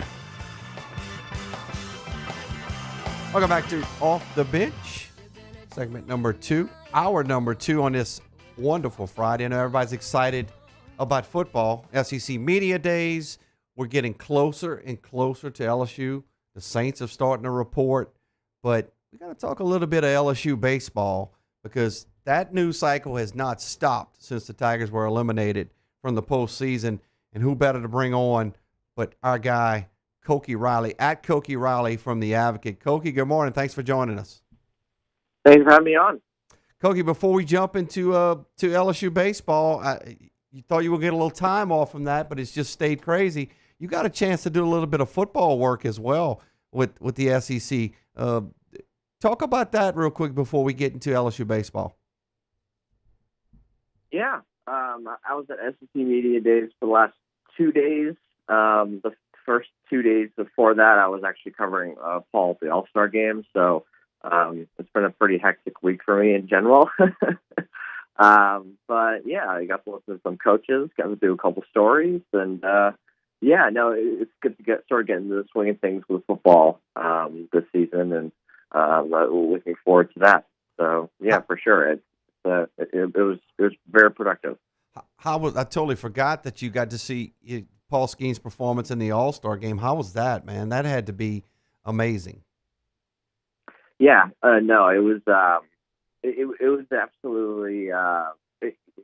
Personally, it was a thrill just to sort of be there at the All-Star game, and it's just as a big baseball fan, and it was a very cool experience, and we got to do some pretty good stories, and getting to hear a lot of these. I mean, obviously, hearing from Paul himself, and getting to talk with him after the All-Star game was awesome, and getting to see him pitch was great, but also getting to hear these All-Stars, these people that we usually don't get to hear from.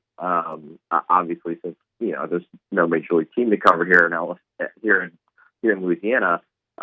Getting to hear their thoughts and perspectives from Paul about Paul, I thought was really interesting and really insightful, and especially from a guy who just 13 months ago was pitching at LSU and pitching for LSU at the College World Series. So his ascension has been fascinating, and 100 miles an hour is 100 miles an hour. That's hard to hit for major league guys too. So combine that with his ability to locate his pitches, the added slinker that he has, the splitter sinker pitch that he didn't even have at LSU that he that's now like maybe his best pitch in the major leagues. Like it's nothing short of just a massive story in Major League Baseball. Koki Riley of The Advocate. You can follow him on Twitter at Koki Riley. Let's jump into LSU baseball. A lot of things started happening, obviously, before the draft. William Schmidt of Catholic High. You can't pull your name out, but I guess he told teams, look, don't pick me. I'm probably not coming to the major leagues unless you throw me a number that I just obviously didn't get the number he probably was throwing out there. Cade Aram, I can't even say his last name. The catcher, he confirmed that his commitment to LSU. Then Michael Braswell, Jared Jones. So talk about what out of all of that is going on, what's been your biggest surprise for Coach Jay Johnson and his group? I think if you would have told me before the draft that William Schmidt was coming to school, I would have been very surprised. I think that probably was the biggest overall surprise. I think if you told me that Jared Jones was coming back, or if they were getting Katie Arambide, or Cale Fountain got picked, I don't think any of that would have shocked me, even if I wouldn't have bet those things. Any of those things happening, or Griffin Herring getting selected. But the Schmidt thing, I think, is the biggest surprise of them all, and obviously it's a huge thing for LSU to have a legit first-round talent, a guy who was the number 16 overall player in MLB.com's rankings, the top right-handed pitcher in the draft, at least according to MLB.com. And to have a guy like that come to school is just absolutely massive news and really huge for the Tigers moving forward. I think, I don't know if he's necessarily going to be the ace of the staff right away this season, but he definitely has the potential to be that guy down the road. And 96, 98 miles an hour, big curveball, very, very talented guy. And I think getting a guy like him on board was absolutely massive. Cookie, you were talking about Schmidt, like, hey, he may not be the ace of the staff right now, but he's got a shot. If the season started today, what are your thoughts on the weekend rotation? What are some guys that you like competing for those spots? Yeah, that's a great question, and something I kind of want to do a story on, not just with the starting rotation, but also with the starting lineup, just like a way too early look at it. But, yeah, like I look at, I think Chase Shores is probably going to be the ace of the staff, especially with Griffin Herring not coming back. I mean, Shores was one of the best relievers on this team and in the rotation at one point as a freshman when he first came in. And, he's up to 100 miles an hour. He's a huge kid. Apparently his slider has improved as he's been rehabbing from Tommy John surgery. So, I mean, that's a guy who has all the tools in the world to be a high draft pick next season. And he doesn't have a lot of pitching experience. It's sort of like a Gage Jump situation where he pitched a little bit at the start of his freshman year, of course. We all got to see it, and then he got hurt. He'll be, I think he'll be 100% ready and locked and ready to go heading into next season. And I think there's a very good chance he's going to be at the rotation and at the top of it. A few other guys just to keep an eye out for, like Anthony Ianson. He played for Team USA this past summer. He's a right-hander at a UC San Diego, a transfer, one of the top transfers this season. I think there's a really good chance he's in the rotation. There's a lot of other candidates, like Devin Sheeran's up to 98 miles an hour from the right side. He's a transfer from Mount St. Mary's. Zach Cowan, the Wofford transfer. LSU fans are more familiar with him because I think a lot of people thought that LSU would face him when LSU faced Wofford in the Chapel Hill Regional. That ended up not being the case, but he was Wofford's best pitcher this past season, kind of by far. Jacob Ayers is a big strikeout guy, just needs to work on the walk. He's a Nickel State transfer. He could be in the rotation. They have a lot of potential options, despite the fact that they lost almost all of their innings from the right-handed side from this past season, if you really sort of break it down. And Gavin Figueroa's coming back, but I mean, outside of that, they lost a lot of guys. They were giving them innings who were right-handers. Luke Coleman, Fidel Ulloa, Thatcher Hurd, Christian Little, Aiden Moffitt. A lot of these guys are no longer here, and they had to replace a lot of innings, and I think they did a pretty good job of that this offseason. Visiting with Koki Riley of The Advocate. We're going to wrap you up with this one, Koki. I'm looking at the Tigers' outfield. It looks to be jammed. There's a lot of players there. I mean, you return Larson, Pearson, Brown, Ethan Fry, McPaul. Then you got freshmen Derek Curell, John Pearson, Josh's younger brother, who I saw a couple of years ago at the Southern Miss LSU Regional. He looked like a grown man 2 years ago. And then you bring the transfers in, Hernandez, Yaman, Schmidt, Daniel Harden, Chris Stanfield from Auburn, who's a speedster, Dalton Beck. I threw a lot of names at you. How do they come up with three? I mean, to me, there's more talent there than three. Yeah, I mean, it's kind of wild because you have all three starters from the end of this past season coming back, right? I mean, Josh Pearson, Ashton Larson, and Jake Brown all started in the Chapel Regional, and they're all coming back, and that's after you already brought in a whole bunch of guys who can at least play in the outfield. I think the one thing we have to remember with the outfield is that a lot of those guys can also play in other positions, right?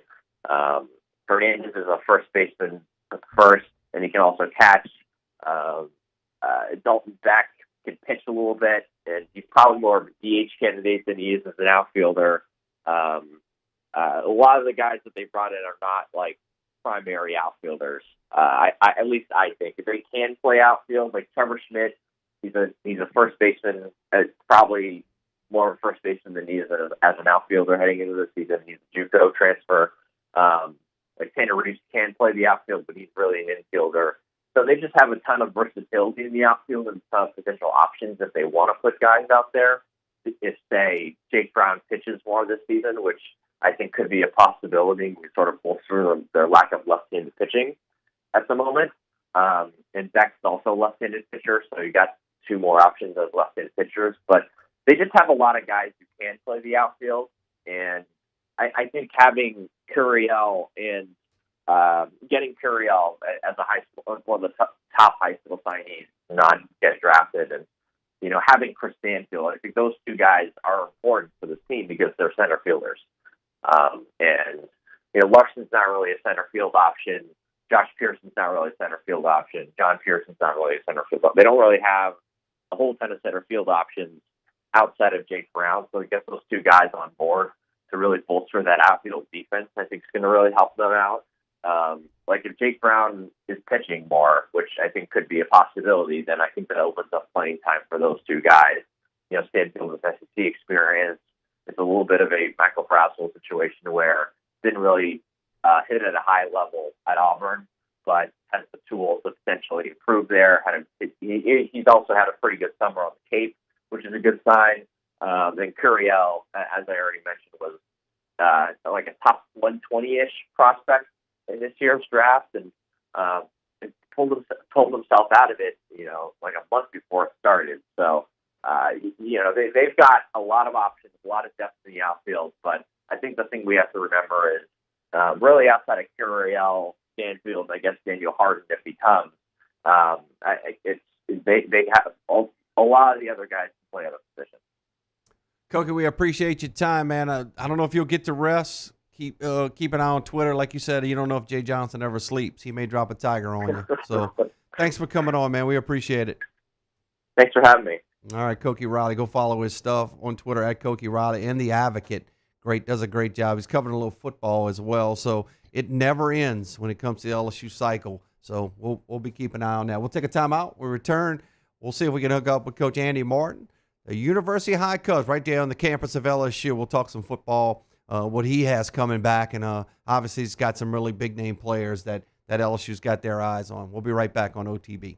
Off the Bench with Hester and T-Bob. Get Gordon and get it done. 225-888-8888. That's 225-888-8888. If you get in an accident, you need somebody who's going to fight for you, you want Gordon McKernan Injury Attorneys. Also follow them on social media at Get Gordon, where they have sit-downs and great content with a lot of your favorite athletes, the members of the G team. But check it out. If you are a high school graduating senior, 2024, go to GordonGives.com and find details on how to enter to win one of 12 laptops that Gordon McKernan Injury Attorneys are giving away. Start college off on the right foot. A brand new laptop. foot top. Is there a joke to be made there? I don't know. I think so. Get Gordon, get it done. Lap. Foot. You keep trying? I'm going to lap them toes. GetGordon.com. Turn his mic off. GetGordon.com is the website to go to see what they can do for you in the courtroom.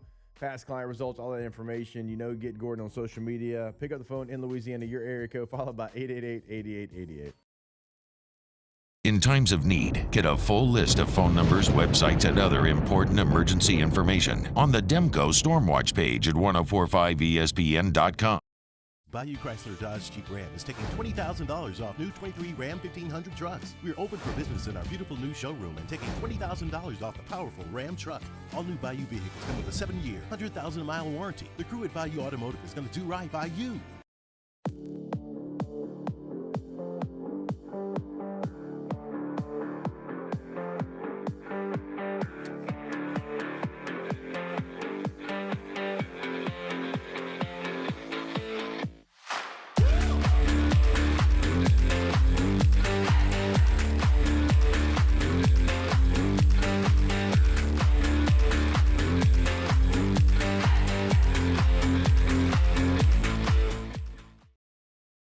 Jerry and Benny Payne began Central Plumbing Company out of their driveway in Tanglewood subdivision.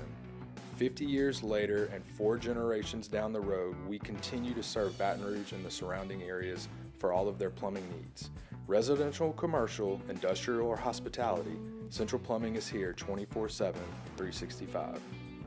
We want to thank our customers, family, and friends for 50 years of success. And looking forward to 50 more. Farming is a way of life for us. It's not something we get up in the morning and dread going do. It's just something we go to bed at night looking forward to getting up to go do. John Deere equipment is what we as farmers strive to have. It's in your blood, it's in your veins. It's just a part of who you are. Green is what we want to be in. The other tractors were acquired to patch it up to get to where you want to be. Where we want to be is in John Deere. Flip the switch and learn more about what it means to be powered by sunshine at sunequip.com.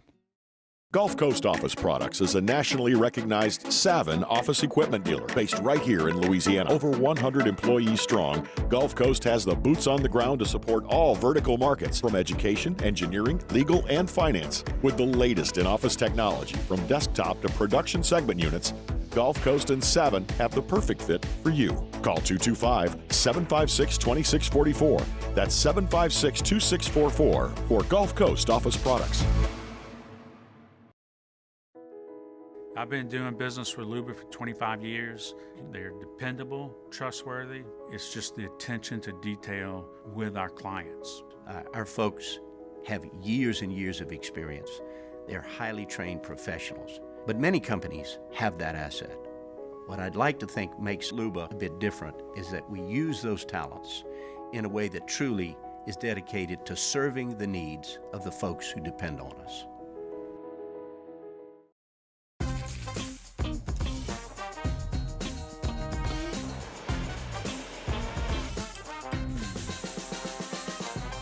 The best. Join me for a Friday edition of the Hunt Palmer Show, presented by Cork's Cajun Fried Fish and Shrimp. Preston Guy talking LSU football, Saints rookies in action, and getting you ready for the weekend. Hunt Palmer Show, 1 to 3 weekdays, 104.5 ESPN, Baton Rouge.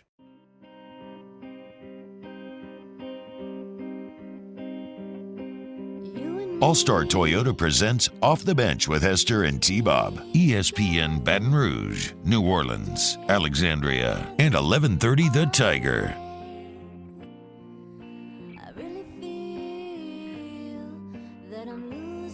That's a good tune.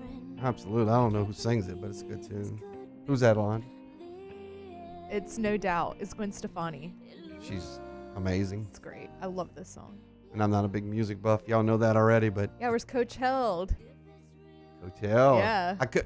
He's Coach like an Hill. encyclopedia. Coach Hill was a little tired. He would have came if I'd asked him, but he had the clinic this week. And our next guest is a big part of Louisiana high school football. Does a fantastic job right there on the campus of LSU at University High. That's Coach Andy Martin. Coach, good morning. How are you? Good. Thank you for having me. I appreciate you coming on.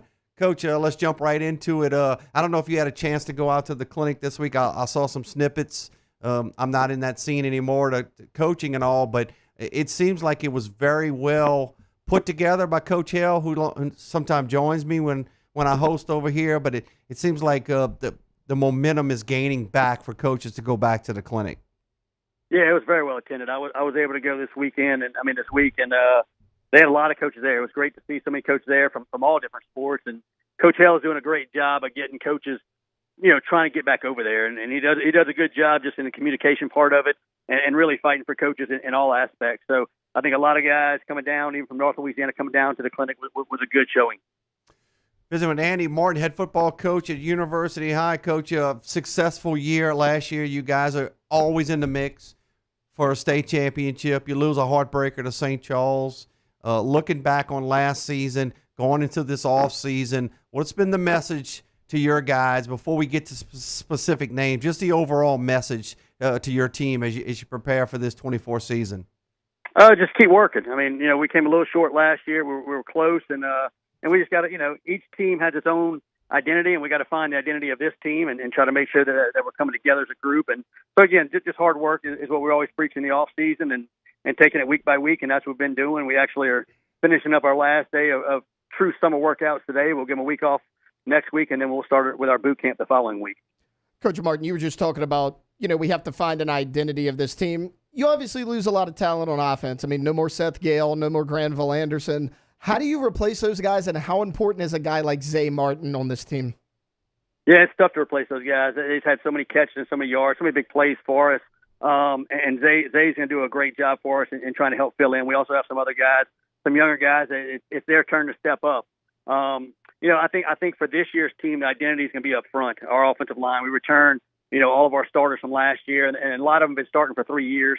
And so it's going to be a fun group to be in front of protecting our quarterback and open those holes for our running back. Visiting with Andy Martin, head football coach at University High. Coach, let's go to the defensive side of the ball. I want to ask about Keelan Moses. Everybody wants to know about Keelan Moses.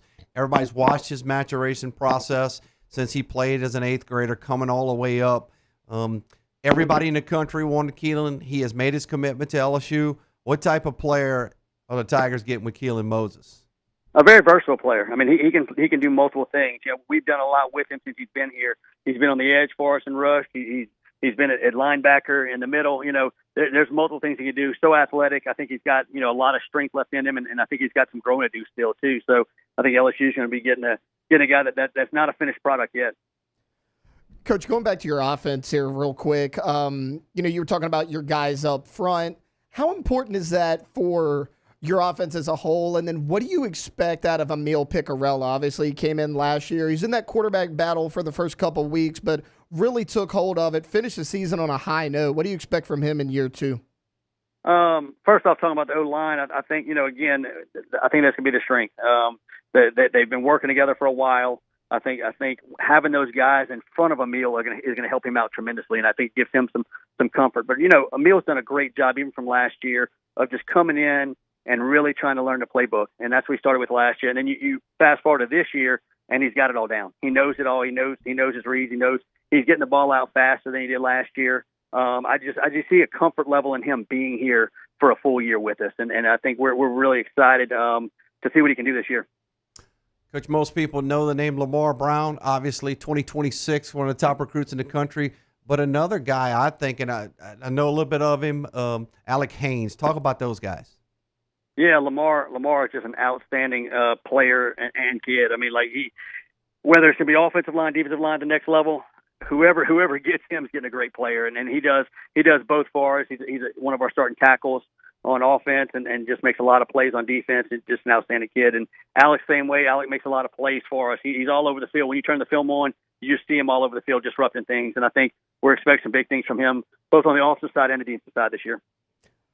Coach, you lose Riley Small in your backfield from a year ago. And, we know Moses played both ways, but Small got a lot of tough yards for you last year. How do you replace that? Yeah, Riley did a great job. He's going to Louisiana Tech, and I'm excited for him to get over there and see what we can do there. He was just such a great player for us, finishing runs. This year we got a couple guys that are competing. We have one, Corbin Odell, who, again, he's going to be a sophomore, but he just does a great job. He's gotten so much bigger, faster, and stronger. We're excited to see what he can do. And then we have another kid Sage Ingram, who's going to be competing for some carries also, and just a powerful running back, very fast. And so we'll hold on and hopefully get those two guys, give us some production along with Keelan too. Coach, before we get you out of here, schedule-wise, Tiger fans, they obviously, if they want to come watch the Cubs, they want to see Keelan Moses, they want to see Lamar Brown, Alec Haynes, Pickerel, all of those guys. Talk about a couple of the marquee games before you get into district. Yeah, we got some big ones. We you start out week 1 against Woodlawn, week 2 against Rummel, week 3 against Catholic, and then we'll play one district game, and then we'll play week 5 against St. Paul's. So the schedule is going to get us ready for our district, and our district's always a good district with teams that go far in the playoffs. So trying to navigate those first 5 weeks is going to be big for our team. But again, I love playing good opponents. It allows us to see where we are as a team, win or lose. We find out our weaknesses, and so you want to be at full strength going into the playoffs, and playing a schedule like that for the first 5 games really helps us do that. The guy that made that schedule must not like you, right, Coach? It's crazy. It's me. I keep telling people all the time, I don't know what I'm doing, but no, it's look, it's we're fortunate that to play these opponents. They're good teams. They're all well coached, and I like all their head coaches. We get along really well, so I'm excited to see what we can do against them. Final thoughts, Coach. It looks like balance-wise, what the LHSA has done with divisions versus classes, and it looks like it's a little bit more balanced now, where they've kind of separated on who's on the select and non-select side. Yeah, I just appreciate what they're doing. They're constantly trying to tweak it to make it the best it can be, without us being together. And I think they're on the right path right now. They're the closest it's been to trying to get some equal amount of teams on both sides. And I'm liking where it's going. I'm still hopeful that one day it'll go back to the old school where we'll all be together. Don't know if that'll ever happen, but what we got right now is as close as we can get as being there. Coach, we appreciate your time. Go get that last day of work in and look forward to it, because we're going to be playing some football very soon. It's getting exciting. Thank you all again for having me, and thank you all for continuing to promote high school sports. We appreciate it. That's no problem. Coach Andy Morton, University High. Taylor, you had a chance to be the color on their games last year. Explosive football team last year. We mentioned some of the guys they lost, but nobody's going to be crying for the Cubs because they got a lot of good players coming back. He was talking about that offensive line, and rightfully so. Look, as good as Keelan Moses was, I brought up Riley Small because I thought he was probably the toughest guy on that team last year, but they had a lot of room to run, and they're going to have a lot of room to run again this year. I think they're going to be fine there, and you talked about the defense, the playmakers they have there. Moses there, obviously, Alec Haynes. They got some secondary pieces that they're going to make a name for themselves this year. There were some younger guys a year ago. He's got as close to a complete football team as you could get this time of year. I want to ask you on two guys. You watched them. You called the games. Keelan Moses, he mentioned what type of player he is. I've seen Keelan play since he was in the 7th and 8th grade. He has just gotten bigger and faster and stronger. When he was a young player, they basically just let him rush. Just almost like Perkins when he came to LSU. Just go rush the passer. He has matured into a 4-down linebacker. Yeah, well, not just that. His coverage skills are really underrated. He's not just that headhunter that's going to clog the middle. He can do that. He can obviously rush the passer. We've seen him drop back into coverage and cover some receivers. He doesn't look out of place there at all. And then on the offensive side of the ball, it really shows his versatility because, they run that power set, direct snap to Moses, 3-4 yards there, but he catches the ball out of the backfield a little bit too.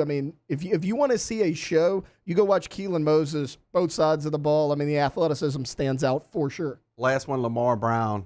I've seen a lot of prospects. I think just like Coach Morton, and he plays for Coach Morton, they're not sure what side he's going to play on. If you had to make a decision right now, you saw him on both sides. Where does he fit better for the college game?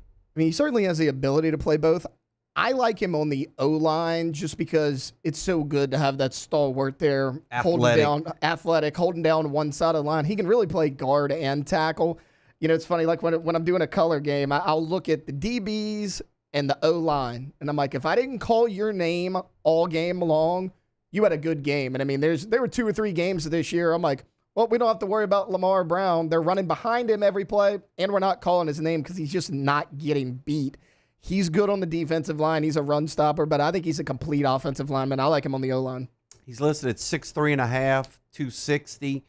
He on 3, the prediction machine, 98.3 to LSU. Obviously, Alabama's in the mix. Georgia, USC, Miami. That was some teams that he's got so many offers. At the end of the day, do you think he stays at LSU? I do. I mean, this. He's got 2 more years too. Now he could reclassify, I guess, if his coursework were up to speed, advanced. He seems all in, and I know there was some talk recently within the last month or so that Keelan Moses was wavering a little bit as well. Right. There were talks about Oregon. I know they have that big NIL collective out there, but Moses came out recently. He reaffirmed his commitment. He's like, look, I'm all in. For the longest time, that actually was not necessarily the case with U-High kids, because you got to think they're on LSU's campus from the time they're little. They kind of want to get out and explore, see the world a little bit. This group seems a little bit different, though. I mean, a lot of these guys seem all LSU all the time. I mean, we'll see, but it looks promising. We'll wrap up hour number 2. LSU picked up 5-star recruit DJ Pickett. We'll have our thoughts on that when we come back after this timeout on OTB. Off the Bench with Hester and T-Bob. All right, go to ColemanRoof.com. ColemanRoof.com is where you can find the contact information for Coleman Roof. Obviously, throughout the state of Louisiana, commercial and residential, they can help you out. Any major commercial job, I mean, they'll come in. They've done it so many times here in this Baton Rouge area, but they can do it throughout the state of Louisiana. Now, residential, something that they can do for you, like a one-stop shop that you're not going to find many places, is it's also the construction part of what Coleman Roof is going to do. So, as we know, like, we've had a lot of rain lately, and I don't know what this hurricane season is going to look like, but if it, does ramp up and let's say the rain continues to pour down and you find out that you have a leak and maybe it was overnight, you didn't know you had it, and then your drywall, your flooring, all that's ruined, well, they can come in at Coleman Roof. They can fix everything. They are a true one-stop shop. Of course, they can fix your roof, the leak there. They can fix the flooring, fix your drywall. They'll have you ready, back up, and ready to go. Again, check out their website, ColemanRoof.com. Get the 104.5 ESPN Baton Rouge app powered by Bayou Ford and tap the microphone icon to send us your thoughts in an audio message. Your message could be played on air during Off the Bench with Hester and T-Bob, The Hunt Palmer Show, and after further review with Matt Moscone. There it is, the extra mile, on the border of expected and extraordinary for those willing to go further, like vans customized for work or play, with safety and tech to keep you connected, supported by a 5-star sales, service, and finance team, and backed by the 1-star you know. So go the extra mile. It's never crowded, because so few have what it takes to go there. Mercedes-Benz Vans.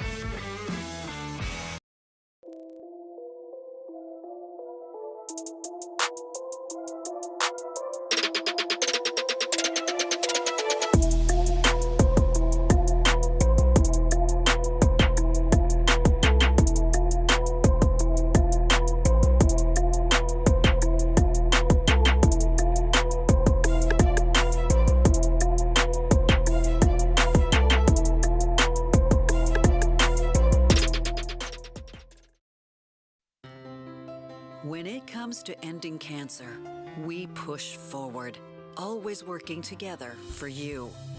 That's why our cancer experts at Ochsner have clinically integrated with MD Anderson Cancer Center. This means advanced cancer care, including access to life-saving clinical trials and integrating care to treat the whole you. Introducing Ochsner MD Anderson Cancer Center. Long live you. Farming is a way of life for us. It's not something we get up in the morning and dread going do. It's just something we go to bed at night looking forward to getting up to go do. John Deere equipment is what we as farmers strive to have. So it's in your blood, it's in your veins. It's just a part of who you are. Green is what we want to be in. The other tractors were acquired to patch it up to get to where you want to be. Where we want to be is in John Deere. Flip the switch and learn more about what it means to be powered by sunshine at sunequip.com. BRAC teamed up to reimagine your parks, and you imagined big. With your help, we went to work, creating 12 beautiful community parks across the parish. A family-sized water park, miles and miles of trails, and parks just for your dogs. there are more places to splash, to explore, to run wild, and even soar. You imagined, we delivered. Gold. Breck, your #1 park system in the nation. Electricity is all around us, and our families depend on it. Every day is sparked by the power of a cold drink or a warm meal, a movie night, and a comforting light at the end of a dark hallway. From sunrise to sunset, playtime to bedtime, our team is ready to take care of your electrical needs, even in the case of an after-hours emergency. Musso, join us for Friday's AFR presented by Don Juan Cigar Bar. Matt is back for Media Days. The Riot Radio Hours return, LSU recruiting news, and some Saints roster moves before training camp. Friday's AFR 3 to 6, 104.5 ESPN Baton Rouge.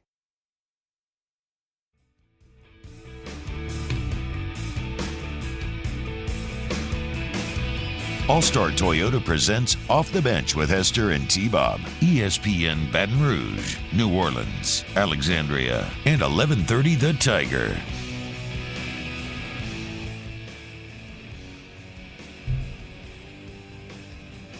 Well, clock management has hit me again. We got about a minute left in this thing. We got 2 minutes. Yeah, we got 2. Yeah, That's a minute and a half longer than OTB on Tuesday. Yeah, exactly. You're doing a great job managing the clock, comparatively speaking. I want to talk some DJ Pickett. Let's save that. Let's save that for the top of hour number 3. I'm laughing at some of these folks. And Daniel Blunt, Troy can't talk in the chat on his flip phone. I have an iPhone, Daniel. I promise you I have an iPhone, but I'm not logged in. I love all the comments. I read them. I love how y'all interact with Taylor and Alondra and the guys. Keep it coming, man. That's what really makes it fun. Daniel Blunt, DJ T. Roy, the Cajun Spitter. I mean, that's hilarious, dude. This guy's something. He's funny. So, quick 2 hours are done. We appreciate our guests, Coach Riley, Coach Andy Martin. Coach Martin he's savvy, man. He's got the whole deal figured out. He's not stumbling on anything. He was ready, and he's excited about his team. We talked a lot of SEC Media Days. We talked some LSU baseball. In hour number 3, we're going to start out with recruiting in the first segment, and then we're going to jump into a little bit of NFL. Got a lot of NFL news. The Saints are starting camp. We'll talk about it in the third hour of OTB. We still got like another 30-ish seconds, 40-something seconds. So we still got some time before the segment.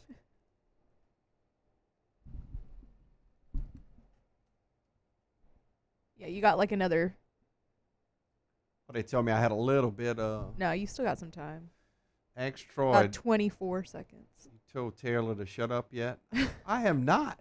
Taylor and I get along. No, we do. Troy's not mean. T-Bob's mean. T-Bob is a mean guy. Troy's not intimidated by me like T-Bob, though. That's the thing. Troy is confident in himself, unlike T-Bob. Don't we have to do your NFL segment? I mean, the whole third hour's NFL, so. All right. So now we're good.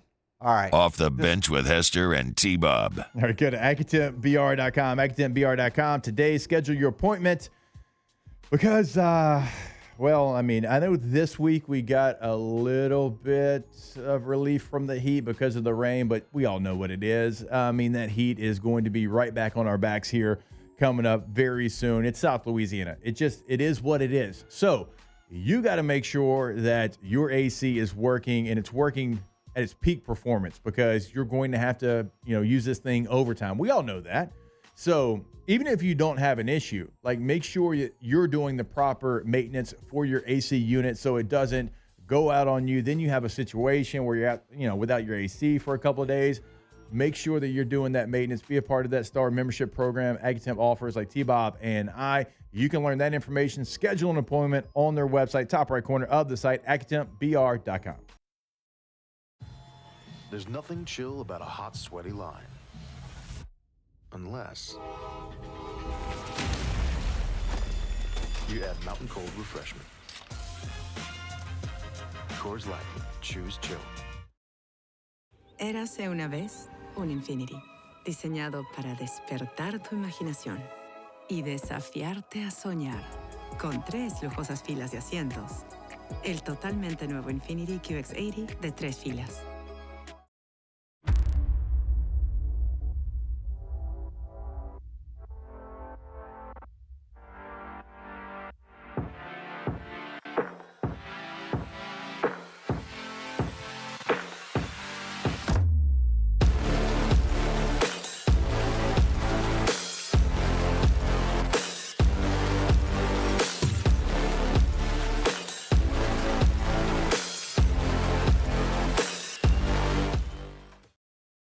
Farming is a way of life for us. It's not something we get up in the morning and dread going do. It's just something we go to bed at night looking forward to getting up to go do. John Deere equipment is what we as farmers strive to have. So it's in your blood, it's in your veins. It's just a part of who you are. Green is what we want to be in. The other tractors were acquired to patch it up to get to where you want to be. Where we want to be is in John Deere. Flip the switch and learn more about what it means to be powered by sunshine at sunequip.com. Gulf Coast Office Products is a nationally recognized Saban office equipment dealer based right here in Louisiana. Over 100 employees strong, Gulf Coast has the boots on the ground to support all vertical markets from education, engineering, legal, and finance. With the latest in office technology from desktop to production segment units, Gulf Coast and Saban have the perfect fit for you. Call 225-756-2644. That's 756-2644 for Gulf Coast Office Products. I've been doing business with Luba for 25 years. They're dependable, trustworthy. It's just the attention to detail with our clients. Our folks have years and years of experience. They're highly trained professionals. But many companies have that asset. What I'd like to think makes Luba a bit different is that we use those talents in a way that truly is dedicated to serving the needs of the folks who depend on us. Breck teamed up to reimagine your parks, and you imagined big. With your help, we went to work, creating 12 beautiful community parks across the parish.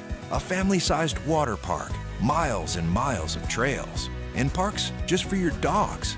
There are more places to splash, to explore, to run wild, and even soar. You imagined, we delivered. Gold. Breck, your #1 park system in the nation.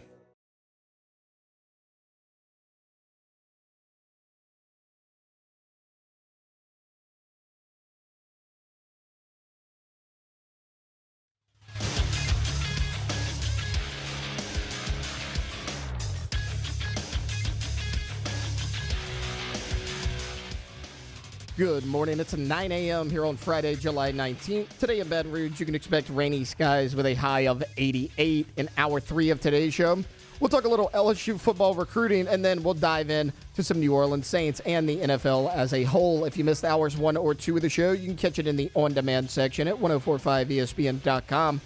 You can also follow us on Twitter or Instagram at OTB_ESPN and watch us on YouTube at the 1045 ESPN channel. Hour number 3 of Off the Bench, live from the Mercedes-Benz of Baton Rouge studios, starts now. All-Star Toyota presents Off the Bench with Jacob Hester and T-Bob Hebert. Yeah. Off the Bench with Hester and T-Bob. Hey, P, they said I got to come off the bench. All-Star Toyota presents Off the Bench with Hester and T-Bob. Yo. Hour number 3, final hour off the bench before we put a wrap on this one.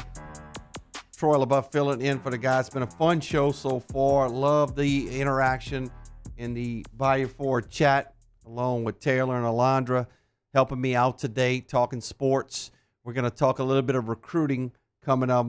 I'm just reading it on the chat, see if anything that catches my eye. I'm surprised. This is from Daniel Bash. I'm surprised T-Bob doesn't have one of those cowboy hats made out of a Coors Light box. You guys normally drink during this time, right? Yeah. Is that frowned upon, like with management and stuff like that, or? Yeah, they've never said anything. Yeah. However, if you listen to the show on the daily basis, that's probably the least of management's worries. Yeah, so that's very it's fair. kind of not that big of a deal. Right. Yeah. Guys, we were talking about this cyber attack, right? Oh, yeah. Microsoft, yeah. Yeah, I mean, Taylor, you were jumping on the NCAA 25, which I have. My kids have it. My boys have it. that are both in high school, so they play it nonstop already. So what happened with that? Dude, so I get this Xbox. It comes in yesterday, like 7 o'clock. I get home. I'm like, all right, sweet. I'm going to plug it in. And you had to, like, update it, like the whole system before you can play it. It wouldn't update. So I'm like, okay, is it my internet? So, like, I change everything. I reconnect the Wi-Fi. It'd been like an hour. It's loaded like 5%. Then it crashes again. This time it's almost 10 o'clock. I'm like, whatever, I'm going to bed. I'll deal with it tomorrow. I wake up this morning. It's like planes are grounded all across the country, like computer systems everywhere. And I was like, the good thing is it's not just my Wi-Fi. Bad thing is it probably ain't going to be fixed by the time I get home. So you haven't played it yet? So I have. I went to my brother's house on Monday or Tuesday, whenever he got it, and did like the early access thing. And I played it a little bit. It's pretty sweet. Yeah, I'm absolutely awful at it. I haven't played that game in about 10 years, so a little rusty on the sticks, but we'll shake back. We'll be okay. So evidently you have to pick you have to pick your team, right? You pick a dynasty and all that stuff. I'm not up to date on I got my team picked out. So I'm going Coastal Carolina. Wow. I was going to go Kennesaw State because they're like the worst team on the game, but I'm going Coastal Carolina, the teal field. That's where we're rocking with. Alondra just stepped out. She may be going to making a beer run. Maybe. There you go. So we'll keep it clean. You and I have teased it, but we haven't got to it yet. But LSU football's on a heater right now when it comes to 2025 recruiting class. Obviously, we talked to Coach Andy Martin earlier, and Keelan Moses is part of that class, but they picked a big one up earlier, and this was a surprise. The guys, y'all have had some local guys for On 3 that felt like that DJ Pickett was not going to pick LSU. He was going to pick Oregon because the Phil Knight situation with Nike, and they're buying players and what have you. But he's a 5-star. He commits to LSU. He drops the hat. He picks up the LSU hat. Some things that stood out to me why he picked LSU. Corey Raymond's one of them. DBU, the grandfather of DBU, coming back after not being retained on the staff. How do you think that? I'm assuming Corey got over that situation. Coach Raymond got over that situation because obviously Coach Kelly didn't keep him. He was happy to bring him back. I think Coach Kelly saw, how important he was to recruiting here. But boy, he picks him unbelievable. Now they got to get him to paper. They got to get him to sign. But it certainly helps that Corey Raymond and also Patrick Peterson, because he's from the state of Florida, and it looks like he has a little bit of a relationship with Pat Pete. And I think Pat Pete was here on his official visit. This is huge for not only LSU, but like you mentioned, Corey Raymond, because since he's come back, this is kind of the first big move he's made, right? I mean, they'll go get some solid veteran players from the transfer portal. Nobody huge. I mean, Jordan Gilbert's probably the biggest name they got from the portal. And then you were kind of wondering, you're like, okay, you lose out on Dorian Brew, Jabari Antoine, who we'll talk about in a minute, decommits. Has Corey Raymond lost a step? Then he comes in and grabs the number 1 DB for the 2025 class. I think that's huge for him. And yeah, every single person on the show that we had on thought it was going to be Oregon. You mentioned Phil Knight. The guy's 86. He was blunt the other day. He came out and said, we have unlimited NIL now because I want a national championship before I die. That's something I want to see. I mean, he flat out said it. He's like, I'm 86. I want this before I die. And everybody thought it was going to be Oregon because they also land Dorian Brew. They take DeCorian Moore from you. I mean, those guys are spending the money necessary to land these players, but getting a guy like DJ Pickett, not only is it big for Corey Raymond in the program, it's one of those big premier names, a lot like a Bryce Underwood, where a lot of people will follow and be like, that guy's going there. I want to play with him. I'm going to jump on board too. I think it was huge. Pickett's a 5-star, obviously. Just about every service you look at, he's a national number 6 player nationally, while Bryce Underwood's a number 1 player across the board on every outlet you look at. He's a number 1 in the state of Florida. His NIL value is listed at $488K. I would guess that number had to be pretty accurate about what he's getting, or it may be bigger than that. If you look at 5 stars, LSU's got 3. verbal commitments from 5 stars. Can't sign those papers until coming up here when in the fall around December. The only other team that has more 5 stars than LSU is Alabama. Well, you mentioned like he's probably getting more than that. They have I 4. would say it's almost certain, right? Because these guys get into a bidding war. Who was it? It was Simeon Barrow from Michigan State, the defensive line transfer. When LSU desperately needed a D lineman, I mean, he was getting well into the 6 figures by other teams. And Kelly's like, look, he's a solid player. I'm not paying that for this guy. So when these teams get desperate, they get into a bidding war. I think that number is well above 400,000. To Taylor's point about DJ Pickett being a big name that, like, hopefully other recruits will follow, we've been keeping an eye on Jonah Williams, and, like, the reported top 2 teams that he's going after is Oregon and Texas A&M, but he has been, like, retweeting, and, I mean, this could mean nothing, but he has been, like, retweeting and tweeting stuff, being a little more interested in LSU, and, like, whenever DJ Pickett did commit, he quoted DJ Pickett's commitment tweet and like put like eye emojis, and I'm hoping because Jonah Williams would be good because he's one of those 2-way players where he could play football or he wants to play football and baseball. So I don't know. I was just going off of Taylor's point of like the recruits, bringing recruits in. I hope those guys are all friends. They come, they come to the events at the different schools together. I know LSU's got a big event. They had the Splash event. They're already recruiting. I mean, obviously, they're recruiting 26 and 27 guys. They got to try to get this class. I mean, the class is rated in the top 3 as far as blue chip recruits. You mentioned Jabari Antoine. I've had a chance to watch him play up close and personal. He is a dude. Right now, if you go to On3, his commitment is supposed to come tomorrow. 63.9% on the prediction machine to Miami. But if you go back to Pickett, his prediction was Oregon. It was overwhelming. So I understand guys like Shea Dixon, those guys, they talk to a lot of people. They talk to these kids. But Jabari Antoine was once in the boat for LSU. He committed. He got out. They said there was some situations there that needed to fix. Looks like they may have gotten it fixed. But, man, if you can pick up this guy, you got your 2 corners. To me, your 2 starting corners for the next 3 years. Well, the thing about Antoine, the moment he decommitted, everybody's always down in the dumps. Oh, we lost a big one. He came out and said, look, I just want to explore my other options. LSU's very much into this. You mentioned 63% to Miami. You go back 2-3 weeks ago, is almost 80%. And this week, he dropped Florida State. So it was Miami, Florida State, LSU. He said, nope, it's LSU and Miami. 63%. Confidence rate in recruiting, that's a coin flip at best. I mean, you never know what these guys are going to do. Now, Miami, they have a big NIL, right? They have that guy down there that owns like all those gyms and everything. We know how much money they're forking up. So if that's something he wants, a lot of high school athletes have found that appealing. But with Blake Baker, Corey Raymond back in the mix, now you got a big name guy like DJ Pickett on board. To Alondra's point, if you get a Jonah Williams, his best chance to make it to the next level far and away is LSU. So we're going to see. I get that Miami's the favorite to land him, but I don't think LSU's out of this thing.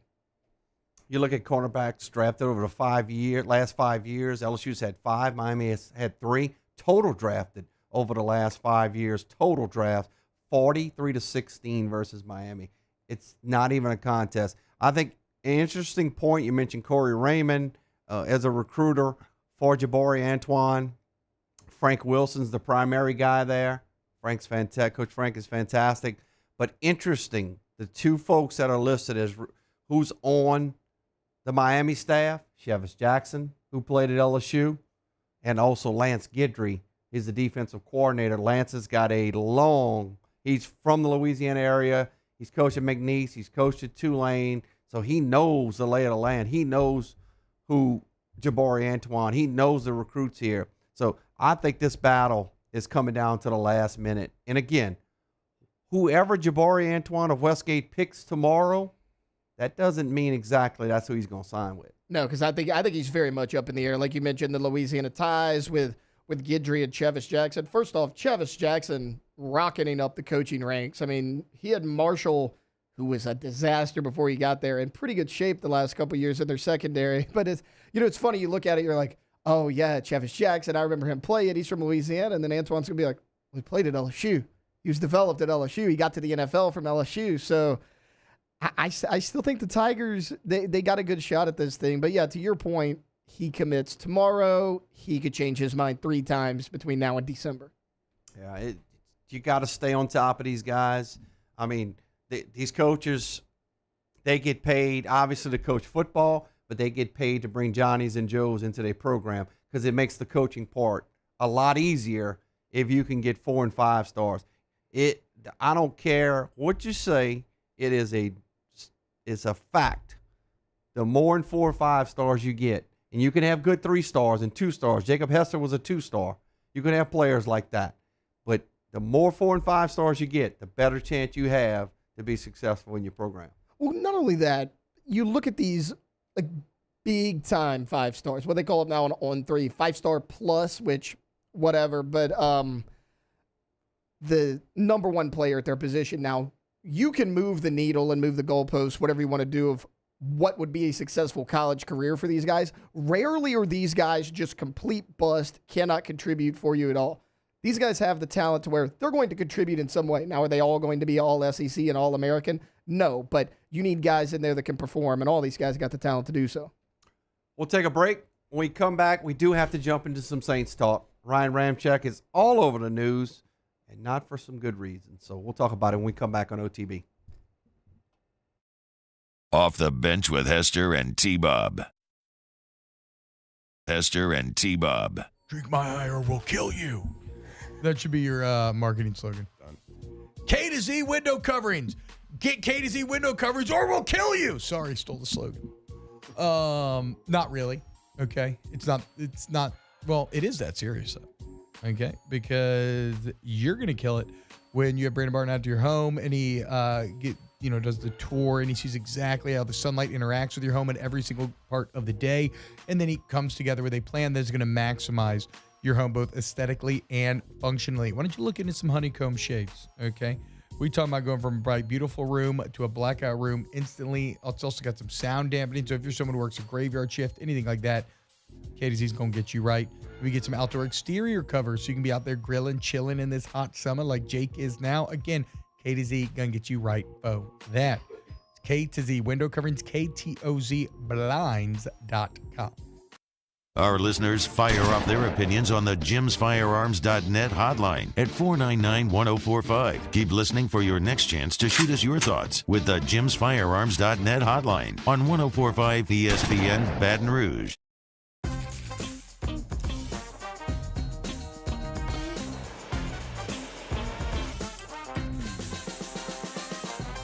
The best kept secret in town is out. Discover Tallulah at the Renaissance Hotel on Bluebonnet. The Windsor Senior Living Community in Mandeville, Louisiana is a beautiful, vibrant apartment community geared toward seniors. They are nestled right in the heart of Mandeville, where seniors live a more carefree lifestyle in spacious apartments with the peace of mind that comes from having a little extra help. Call the Windsor at 985-624-8040 to schedule a lunch and tour. Come see how the Windsor can be your passport to peace of mind. Gulf Coast Bank and Trust is giving our customers the power to bank anywhere, anytime during this challenging event. And we're right there with you. Our mobile banking app is a smart way to manage your money and time. Gulf Coast Bank and Trust, the bank that cares about you.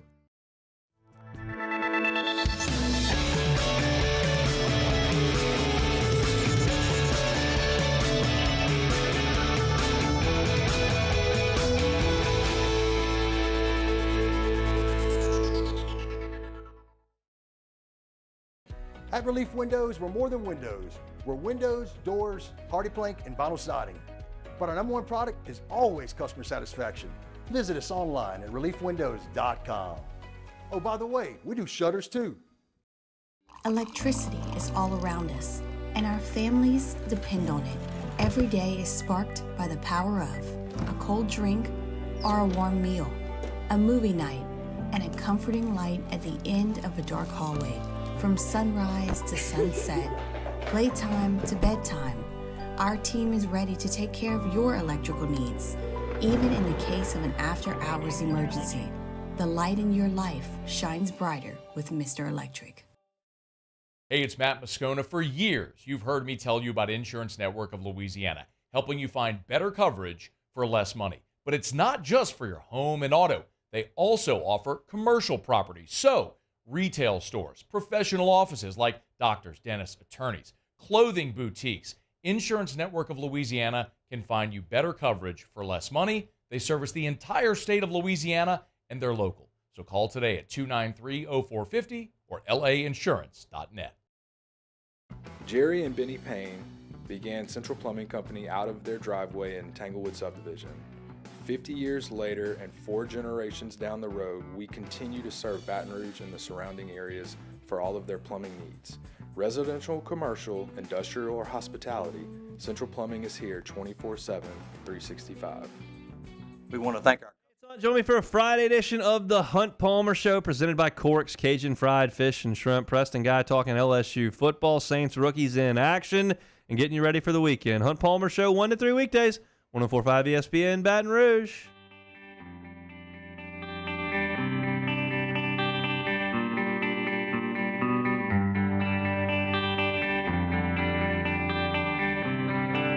All-Star Toyota presents Off the Bench with Hester and T-Bob. ESPN Baton Rouge, New Orleans, Alexandria, and 1130 The Tiger.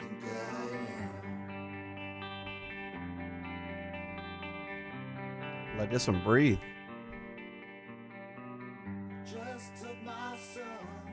Giving some T-Bob vibes right here, letting it breathe. No, we're not playing it for 7 minutes. T-Bob made us play the entirety of the Leonard Skinner Freebird guitar solo, like the whole 5 to 6 minutes of however long it is. Yeah. I actually knew what that was. I'm pretty proud of myself. Proud of you. Didn't even need to phone a friend. You're right. Let's talk some NFL. Taylor and I were talking about it as we were preparing for the show today. Not a lot of good news coming out of Saints camp. With Ryan Ramczyk, which we kind of figured was going to be the case, but it is official now. The Saints have placed tackle, their all-pro tackle, Ryan Ramczyk, on the reserve physically unable to perform list. What that move means, he'll miss the entire season. I was looking to see why, because they put him on now. I thought it was like 4 to 8 games, but if you do it before a certain date, that means he's a vested veteran. He was placed on the reserve pup list for the final roster cuts, and that's going to make him going for the entire season. So there's no chance, and I don't know if there's any chance for him to play again. Kind of seems to be the consensus of everyone saying that, because he's battled with this for a couple years now. This is not something new. He's been in and out of the lineup. He's tried to push through it. He just cannot push through it anymore. The bigger issue for me is you've moved Trevor Penning to a few spots now and he's struggled. Right tackle's kind of last resort. Can we get something out of this first-round pick? And we have a huge hole to fill there. If Trevor Penning doesn't work out, I mean, your backup offensive lineman right now, you signed Lucas Patrick, who is a solid veteran, more of a center guard than he is a tackle. You have Landon Young, who can play tackle. I like him better at guard. A lot of your depth pieces are better inside than they are outside. I mean, you signed Udo in free agency, solid depth piece. So, I don't know if Saints fans truly realize how much we are hitching the wagon to Trevor Penning. This has to work at right tackle. Because if it doesn't, you can move Taliese Fuaga over. He's played left tackle and right tackle. But now you're in the same position just on the left side. It's more than just, oh, well, you're losing a great player. You have no depth at tackle now either. I mean, if I'm looking at this offensive line, I feel pretty good about Eric McCoy and Cesar Ruiz. After that, I think it's a lot of unknowns. Fuaga, obviously a first-round draft pick out of Oregon State. He's going to be either on the right or left side. You know he's going to start. But we have no idea, Taylor, how good is he going to be? How is he going to transition from the college game to the pro game? He's going to be going against, and he was going against good players at Oregon State, but he's going to be going against grown men who make a lot of money to rush the passer. I love Taliese Fuaga. He was my favorite offensive lineman in this last class. The good thing about him is if he doesn't work out at tackle, you can kick him down to guard. But again, who do you put at that tackle spot? Think about how sad what you just said was, because I agree. You confident in Eric McCoy. The next confidence level is Cesar Ruiz, and he hasn't exactly lit the world on fire. Right. But outside of him, I mean, right now your starter at left guard is Nick Saldiveri. He's a solid player. They have high expectations for him. Never been a consistent everyday starter in the NFL. You got Trevor Penning. You tried him at left tackle. You tried him at guard. Shaky at best. At both those spots, you're trying to see if the right side will work out. And then you got a rookie left tackle who you just mentioned is going to be thrown in the fire against some of the best pass rushers in the league from day one. It's just, if you had one more veteran on this offensive line, like a Ramczyk, you would feel so much better about it. Unfortunately, that's just not going to be the case. I really thought the Saints would go offensive line with their first two picks. Obviously, it didn't happen. I do think they had a pretty good draft. If you look at it overall, we're going to talk the South Division in the next segment, but the Saints also placed tight end Jawan Johnson, defensive end Tano Pasagon, and linebacker Nefi Sewell, and defensive end Chase Young on the active PUP list, so they can return at any time during the preseason. Chase Young, to me, he's got to be right for the Saints this year. He's got to be right. He'll be fine. I mean, this stems from, the day after you sign him, it comes out that he had to have neck surgery. I think he's going to be ready for the start of the season. I think he's going to be kind of that swing end, because your two starters, I believe, are set in stone, whether it's Carl Granderson on one side and Cam Jordan on the other, but Jordan's getting a little bit up there in age. You don't have Tano Passanio anymore. He's hurt. No word yet on when he's going to come back. Chase Young has to be that swing defensive end that can go in there and rush the passer from either side of the defensive line. Because, Troy, we were talking about it before the show. The interior of this defensive line is not great. I mean, Brian Bracede did some solid things. He showed flashes as a rookie. Nathan Shepard, decent player. Kalen Saunders had a pretty good year. They're not exactly world beaters there on the inside. You got to be able to get after the passer on the edge. Chase Young's going to be huge in that spot. I'm concerned about Jawan Johnson not being available. I know they feel like he can come back this season, but he was a weapon for him last year. You take that weapon away, you got an angry Alvin Kamara right now who's disgruntled. I don't know, man. It just seems like there's not a lot of positives when you're talking about this football team. And again, I'm certainly not a huge fan of the head coach. He's shown that he's not a top-notch coach. I think he's a very good coordinator, but he's shown that he's not a top-notch coach when it comes to the NFL. So, and boy, he is sticking with that quarterback. He is sticking with Derek Carr, and I don't know, man. There's a lot of question marks with this team. Trying to figure out how this team can make the playoffs, to me, is a head scratcher. Yeah, and we'll get into it next segment about the NFC South, but the NFC South didn't exactly get weaker this offseason, and I can't really find a spot where the Saints got significantly better in any spot. I mean, I think they had a pretty good draft. You draft Fuaga in the first round, who I love. You get Kool-Aid McKinstry out of Alabama in the second round, but, I mean, you didn't really add a ton of weapons on the outside. And look, we'll dive into it. Brandon Ayuk wants to be traded from the 49ers. That's obviously a spot where the Saints need help. The only issue is you don't really have a ton of pieces to trade that the 49ers would be interested in right now. I mean, you go look at the 49ers roster. Really, another safety next to Hufanga is the one spot. Safety might be your weakest spot on defense. So while there's guys out there that fit a need on offense, I don't know if you have the resources to acquire these pieces. You don't. And then you've pushed the salary cap so far down the road. Brandon Ayuk, word is he's wanting $30 million a year. You don't have the money to pay a guy like that. So you got Olave, you got Rashid Shaheed. Outside of him, is A.T. Perry going to take another step? Is it Cedric Wilson? I mean, I kind of think if the season started today, Cedric Wilson would be your number 3. Bub Means, you drafted in the 6th round. He's good. He had a solid college career. Is he even going to make this team, though, is the thing. Equanimous St. Brown, Amon-Ra St. Brown's brother's on the roster as well. But His career is 260 yards receiving is his best year in the NFL. I mean, he's a special teams guy as well. The weapons just aren't there, and there's not really a clear path to acquire any. I would love a Brandon Ayuk from the 49ers to come on the Saints team. But to get him, you're probably going to have to give I would say if I'm the 49ers, I want Chris Olave. Let's do it. Or Marshawn Lattimore. I don't know if that's enough. Marshawn Lattimore. Oh, it would be Lattimore and a pick, at least one, maybe two. Okay. I mean, 1 for 1, I think Ayuk is a better, piece, talent. And I think Lattimore's a good player, but Brandon Ayuk is a very good player. And I think if I'm the 49ers, send Olave my way. Yeah, I mean, if you do that, you're kind of right back in the same spot you're at, right? Because, I mean, a huge question mark on this team, not because I don't think he's a good player, is Rashid Shaheed, just because can he be that every down outside receiver? Can he be your number 2? We saw flashes of him last year. Can he do that every single game? You're kind of in the same spot if you trade away Olave. Before we wrap this segment up on the Saints linebacker, obviously you got Davis, you got Pete Werner. You feel pretty good about those guys. They picked up the linebacker from Texas. His name escapes me right now. It's going to come to me. He's a rookie. I like him.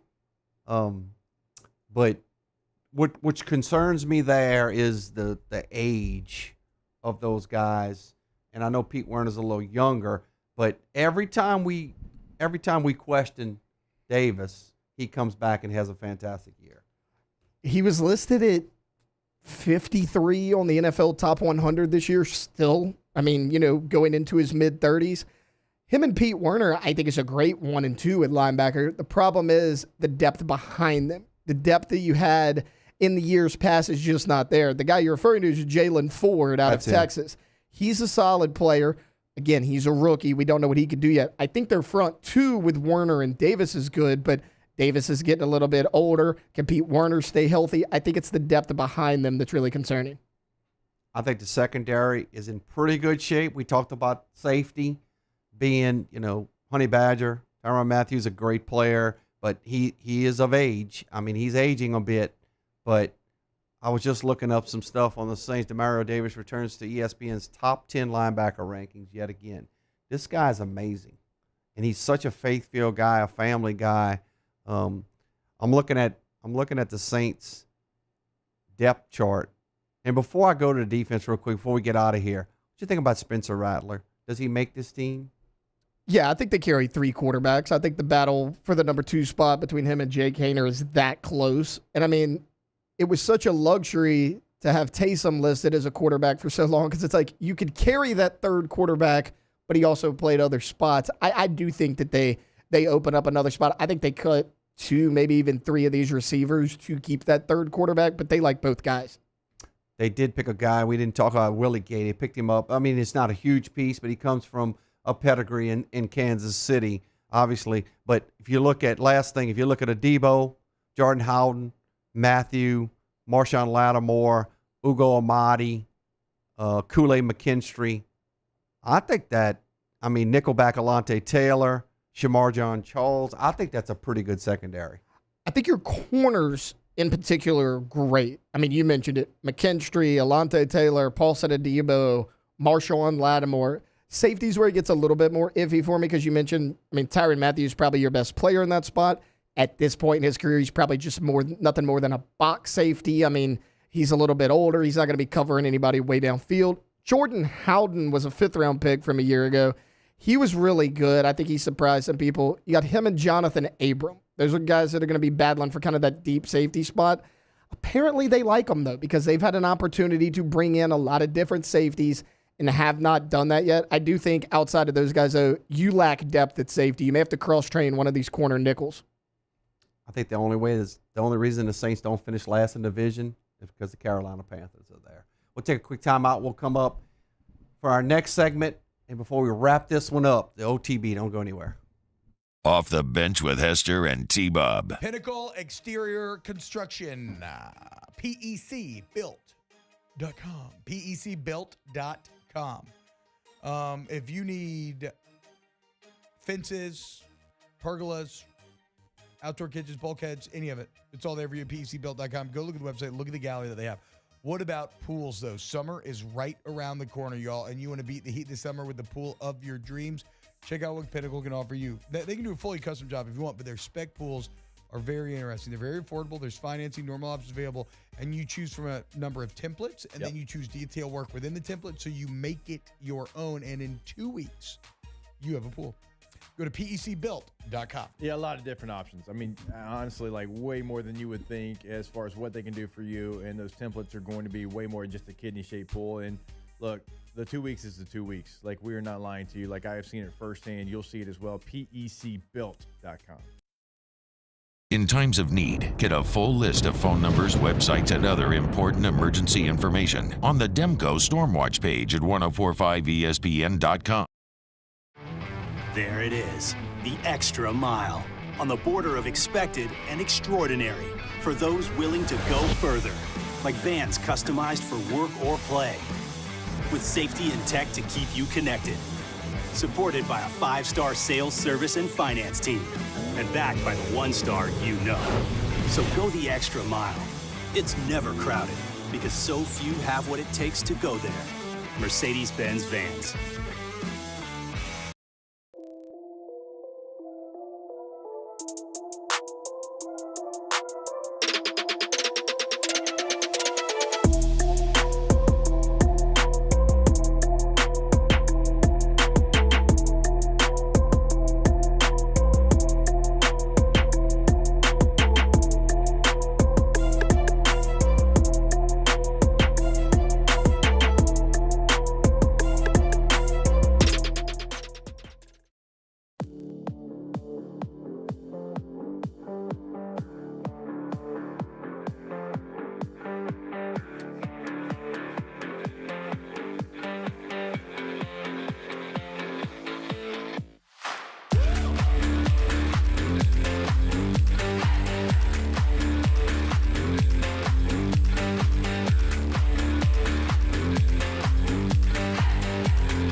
I've been doing business with Luba for 25 years.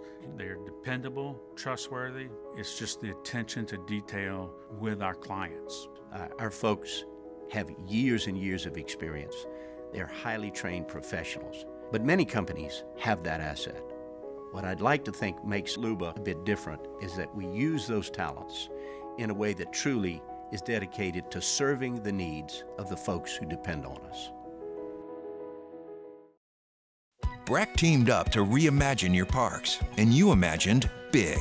With your help, we went to work creating 12 beautiful community parks across the parish. A family-sized water park, miles and miles of trails, and parks just for your dogs. There are more places to splash, to explore, to run wild, and even soar. You imagined, we delivered. Gold. Breck, your #1 park system in the nation. Electricity is all around us, and our families depend on it. Every day is sparked by the power of a cold drink or a warm meal, a movie night, and a comforting light at the end of a dark hallway. From sunrise to sunset, playtime to bedtime, our team is ready to take care of your electrical needs, even in the case of an after-hours emergency. So join us for Friday's AFR presented by Don Juan Cigar Bar. Matt is back for Media Days. The Riot Radio Hours return, LSU recruiting news, and some Saints roster moves before training camp. Friday's AFR 3 to 6, 104.5 ESPN Baton Rouge.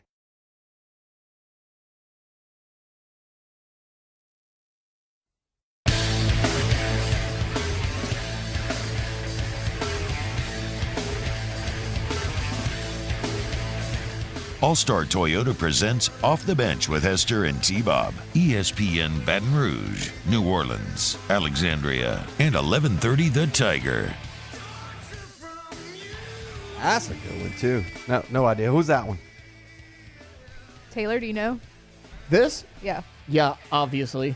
Who is it? This is 9 Inch Nails, duh. Nailed it. It's Pearl Jam. I would have fell out of my seat if I was right. That was a shot in the dark. Pearl Jam. It's Pearl Jam.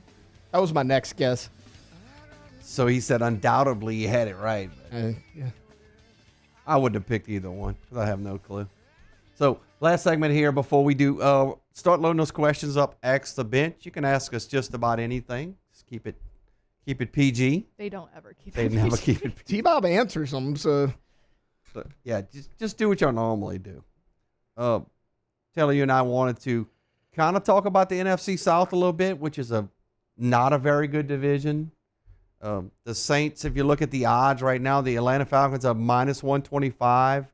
So if you bet $10, you can win 18. So they're the favorite. Tampa Bay's at +300. The Saints at +350. And the Carolina Panthers, if you want to take a bet, Alondra, +1,500. So if you bet $10, you can win 160 For what? Sorry, I to didn't. win the division. For the Panthers to win the division? Carolina Panthers. Plus 1,500? +50. It might be worth it. Throw $5 on there. It see might what's be up. worth it. Yeah. Because Taylor, it's a bad division. Who's to say that Carolina couldn't win this division? Me. I don't think they will. I understand that. I don't think they will. If you look at Atlanta, they have Kirk Cousins coming in. I like Kirk Cousins. I know some folks think he's overrated quarterback.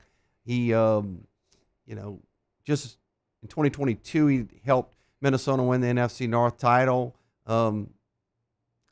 I like what Atlanta has offensively and obviously what they can do with the running back position.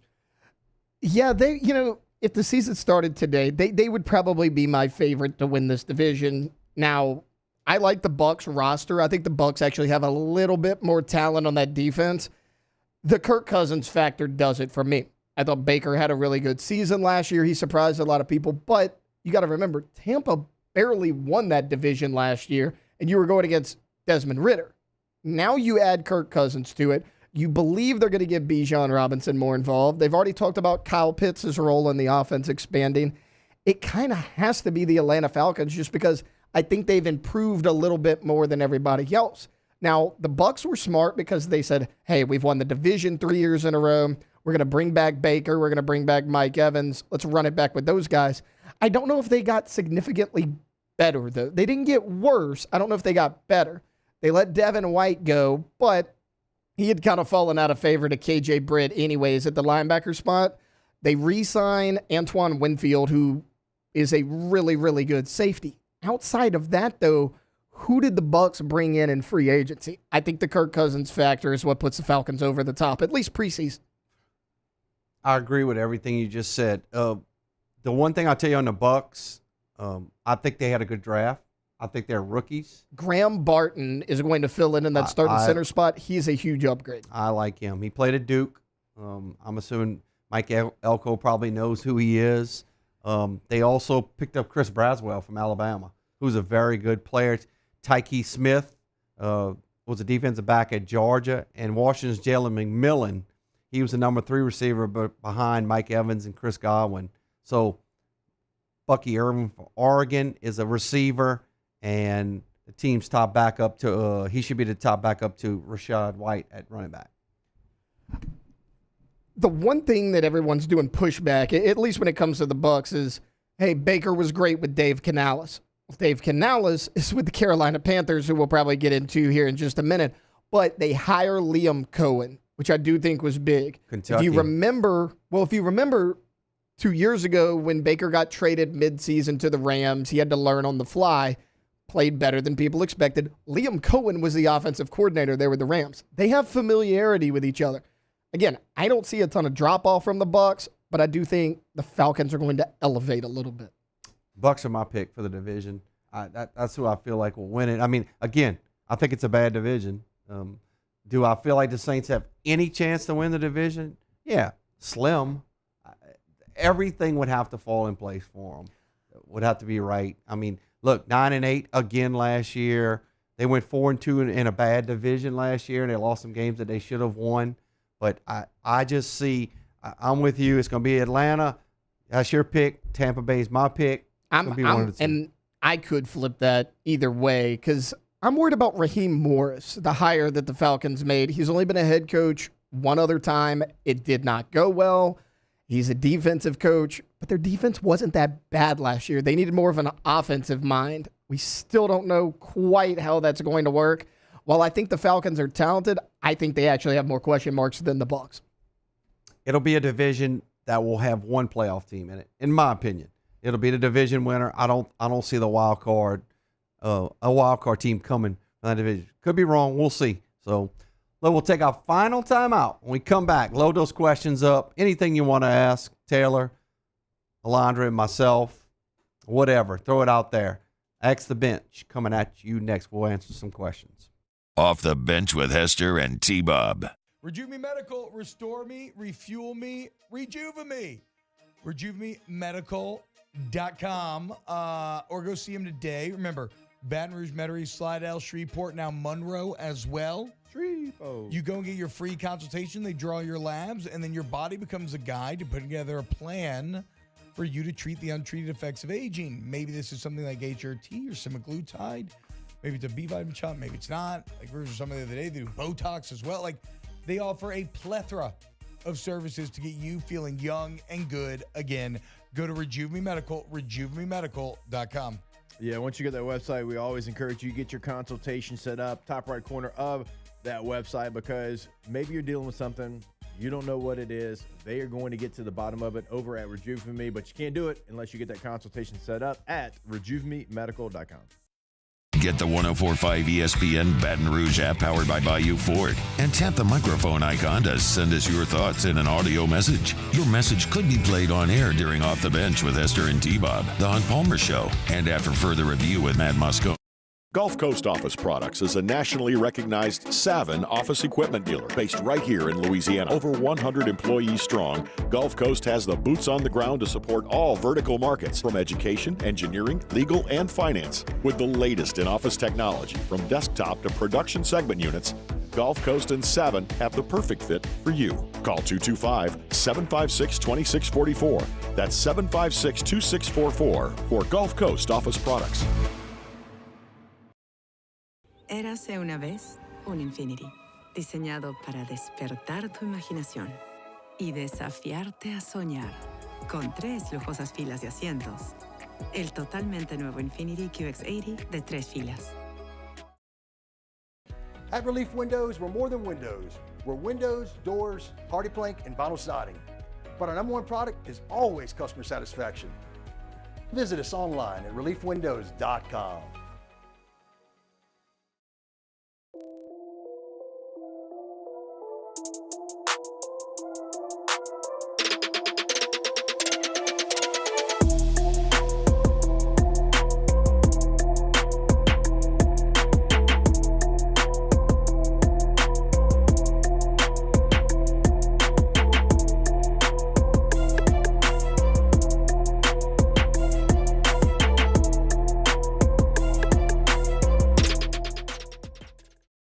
Hey, it's Matt Moscone. For years, you've heard me tell you about Insurance Network of Louisiana, helping you find better coverage for less money. But it's not just for your home and auto. They also offer commercial property. So, retail stores, professional offices like doctors, dentists, attorneys, clothing boutiques. Insurance Network of Louisiana can find you better coverage for less money. They service the entire state of Louisiana, and they're local. So call today at 293-0450 or lainsurance.net. Jerry and Benny Payne began Central Plumbing Company out of their driveway in Tanglewood Subdivision. 50 years later and 4 generations down the road, we continue to serve Baton Rouge and the surrounding areas for all of their plumbing needs. Residential, commercial, industrial, or hospitality, Central Plumbing is here 24/7, 365. We want to thank our customers, family, and friends for 50 years of success. And looking forward to 50 more. Farming is a way of life for us. It's not something we get up in the morning and dread going do. It's just something we go to bed at night looking forward to getting up to go do. John Deere equipment is what we as farmers strive to have. So it's in your blood, it's in your veins. It's just a part of who you are. Green is what we want to be in. The other tractors were acquired to patch it up to get to where you want to be. Where we want to be is in John Deere. Join me for a Friday edition of the Hunt Palmer Show, presented by Cork's Cajun Fried Fish and Shrimp. Preston Guy talking LSU football, Saints rookies in action, and getting you ready for the weekend. Hunt Palmer Show, 1 to 3 weekdays, 104.5 ESPN Baton Rouge.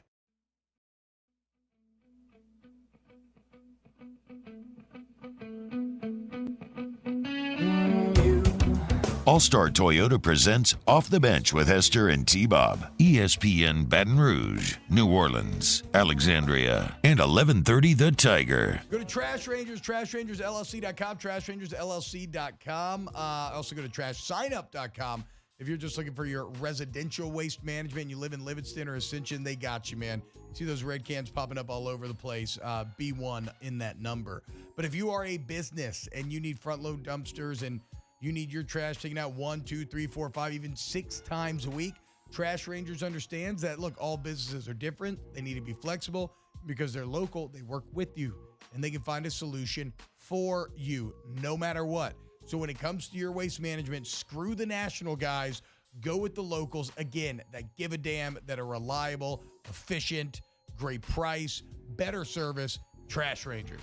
Yeah, and what they say is all you pay, so no hidden fees. We talk about that often, but also do not forget about the roll-off dumpsters. Great rates, variety of sizes, and you in Baton Rouge can take part in those roll-off dumpsters. Call them today. Check out the website, TrashRangersLLC.com. Final segment, X the bench. They're loading up. Alondra's going to throw some good ones at us. Yeah, let's see what we got so far. Ask the bench. Is Troy a foxhole man? Troy is #1 foxhole guy for coming in and doing this kind of. I got y'all back. Kind of a little last second. Yeah, so I got shout y'all out back. Troy. He's the best. And Troy, Taylor, and I go way back from the network. So we love Troy. They taught Certified foxhole. Yeah, absolutely. They taught me a little LSU stuff. I just didn't stick around very long. Troy ranks ahead of Jake and T-Bob. Yeah. Until further notice. I saw one real quick before you go to him. I wanted to answer. Yeah. When I was coaching, best players I coached against.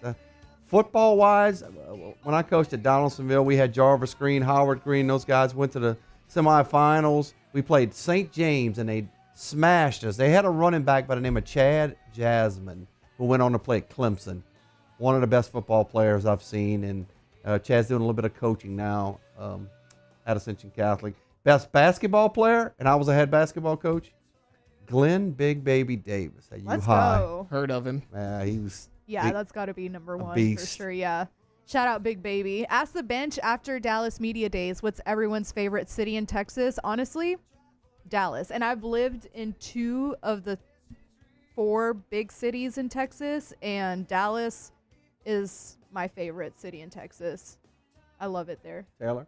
I mean, guys, it is very obvious it's the city where America's team, the Dallas Cowboys, Come play. It on. has to be Dallas, Texas. This is the easiest question that Ask the Bench has ever asked us. Galveston. I'm just joking. Yeah, No, Galveston. I think Charles Barkley made fun of Galveston when he was He talking about the did. Pelicans. He also makes fun of San Antonio. So I've been the to, women in San Antonio. Yeah. I've been to a few places, but by far I think Dallas. Yeah, I love Dallas. Let's see what else we got in here. Ask the bench favorite Louisiana meal. I love jambalaya. Taylor? Crawfish etouffee. Don't have it a lot, but every time I do, like it is top notch. Favorite Louisiana meal? I love jambalaya. I love crawfish etouffee. I guess if you told me, all right, you can pick one Louisiana delicacy, I'm taking crawfish. I'm taking boiled crawfish. Yeah. All right, let's see what else we got in Ask the Bench. Ask the bench favorite sports car and why is it a Vet? Actually, I love a Ferrari. I would say a Ferrari is my favorite sports car. I do like Corvettes too, though. We had this question asked not too long ago. I'm more of a classic car fan. The old American muscle cars. My favorite classic car of all time is a 1970 Chevy Chevelle. So that is my answer.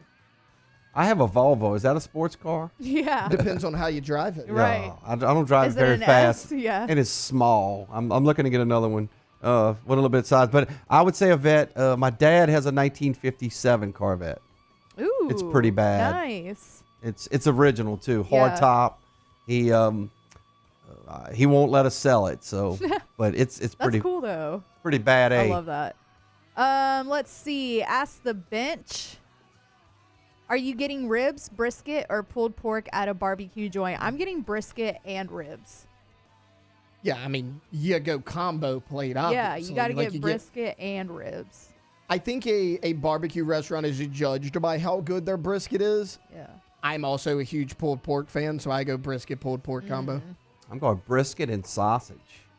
I'm a little that's a good one too. Sliced sausage, shameless plug, but Big Mike's is a place I use a little bit for some customers, and they're excellent. Who's the best barbecue around here? I don't know. It's hard to say. It is hard to say. There's not a ton. It's a place still over there where you turn to go to Episcopal in that little area right there. There's a restaurant that was a barbecue place. You know what I'm talking about? It may not be there anymore. It may not. I think I know what you're talking about. I don't think it's there anymore. Wait, was it Podna's Barbecue? That's it. Yeah, I think it's That's still there. Yeah. Yeah, I think it's still there. Okay, let's see. What is Alondra's can't miss Mexican restaurant when visiting San Antonio? So everybody's going to tell you Mi Tierra.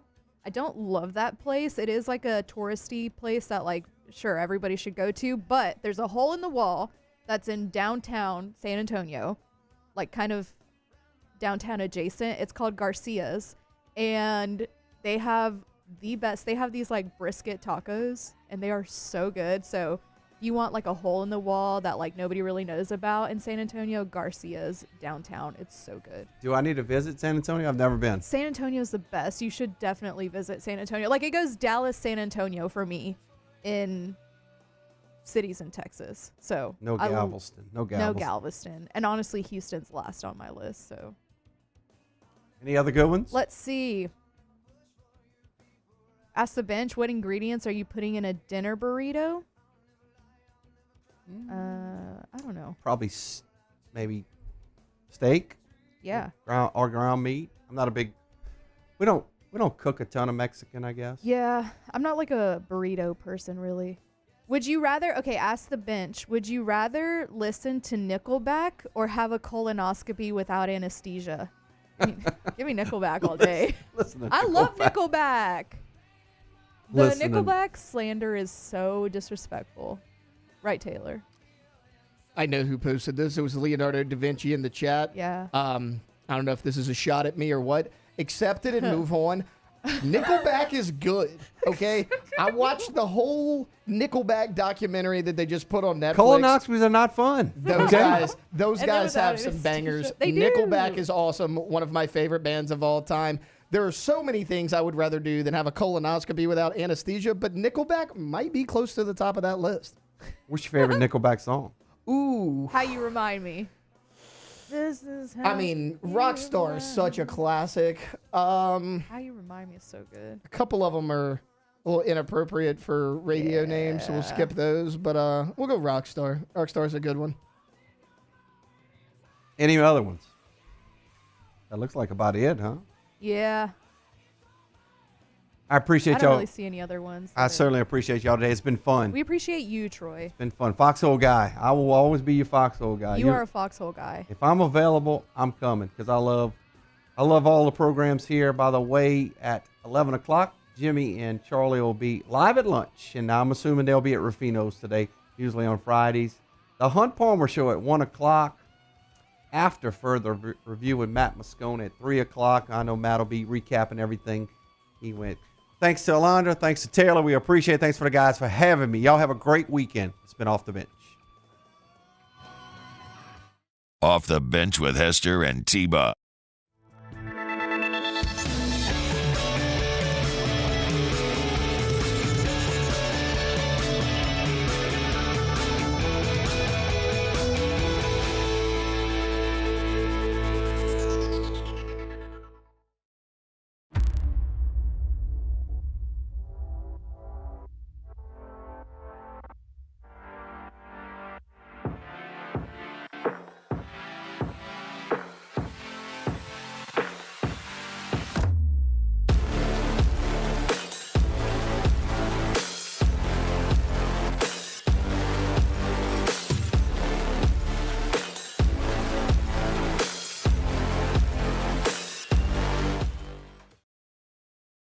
At Relief Windows, we're more than windows. We're windows, doors, hardy plank, and vinyl siding. But our number one product is always customer satisfaction. Visit us online at reliefwindows.com. Oh, by the way, we do shutters too. Breck teamed up to reimagine your parks, and you imagined big. With your help, we went to work, creating 12 beautiful community parks across the parish. A family-sized water park, miles and miles of trails, and parks just for your dogs. There are more places to splash, to explore, to run wild, and even soar. You imagined, we delivered. Gold. BRAC, your #1 park system in the nation. Electricity is all around us, and our families depend on it.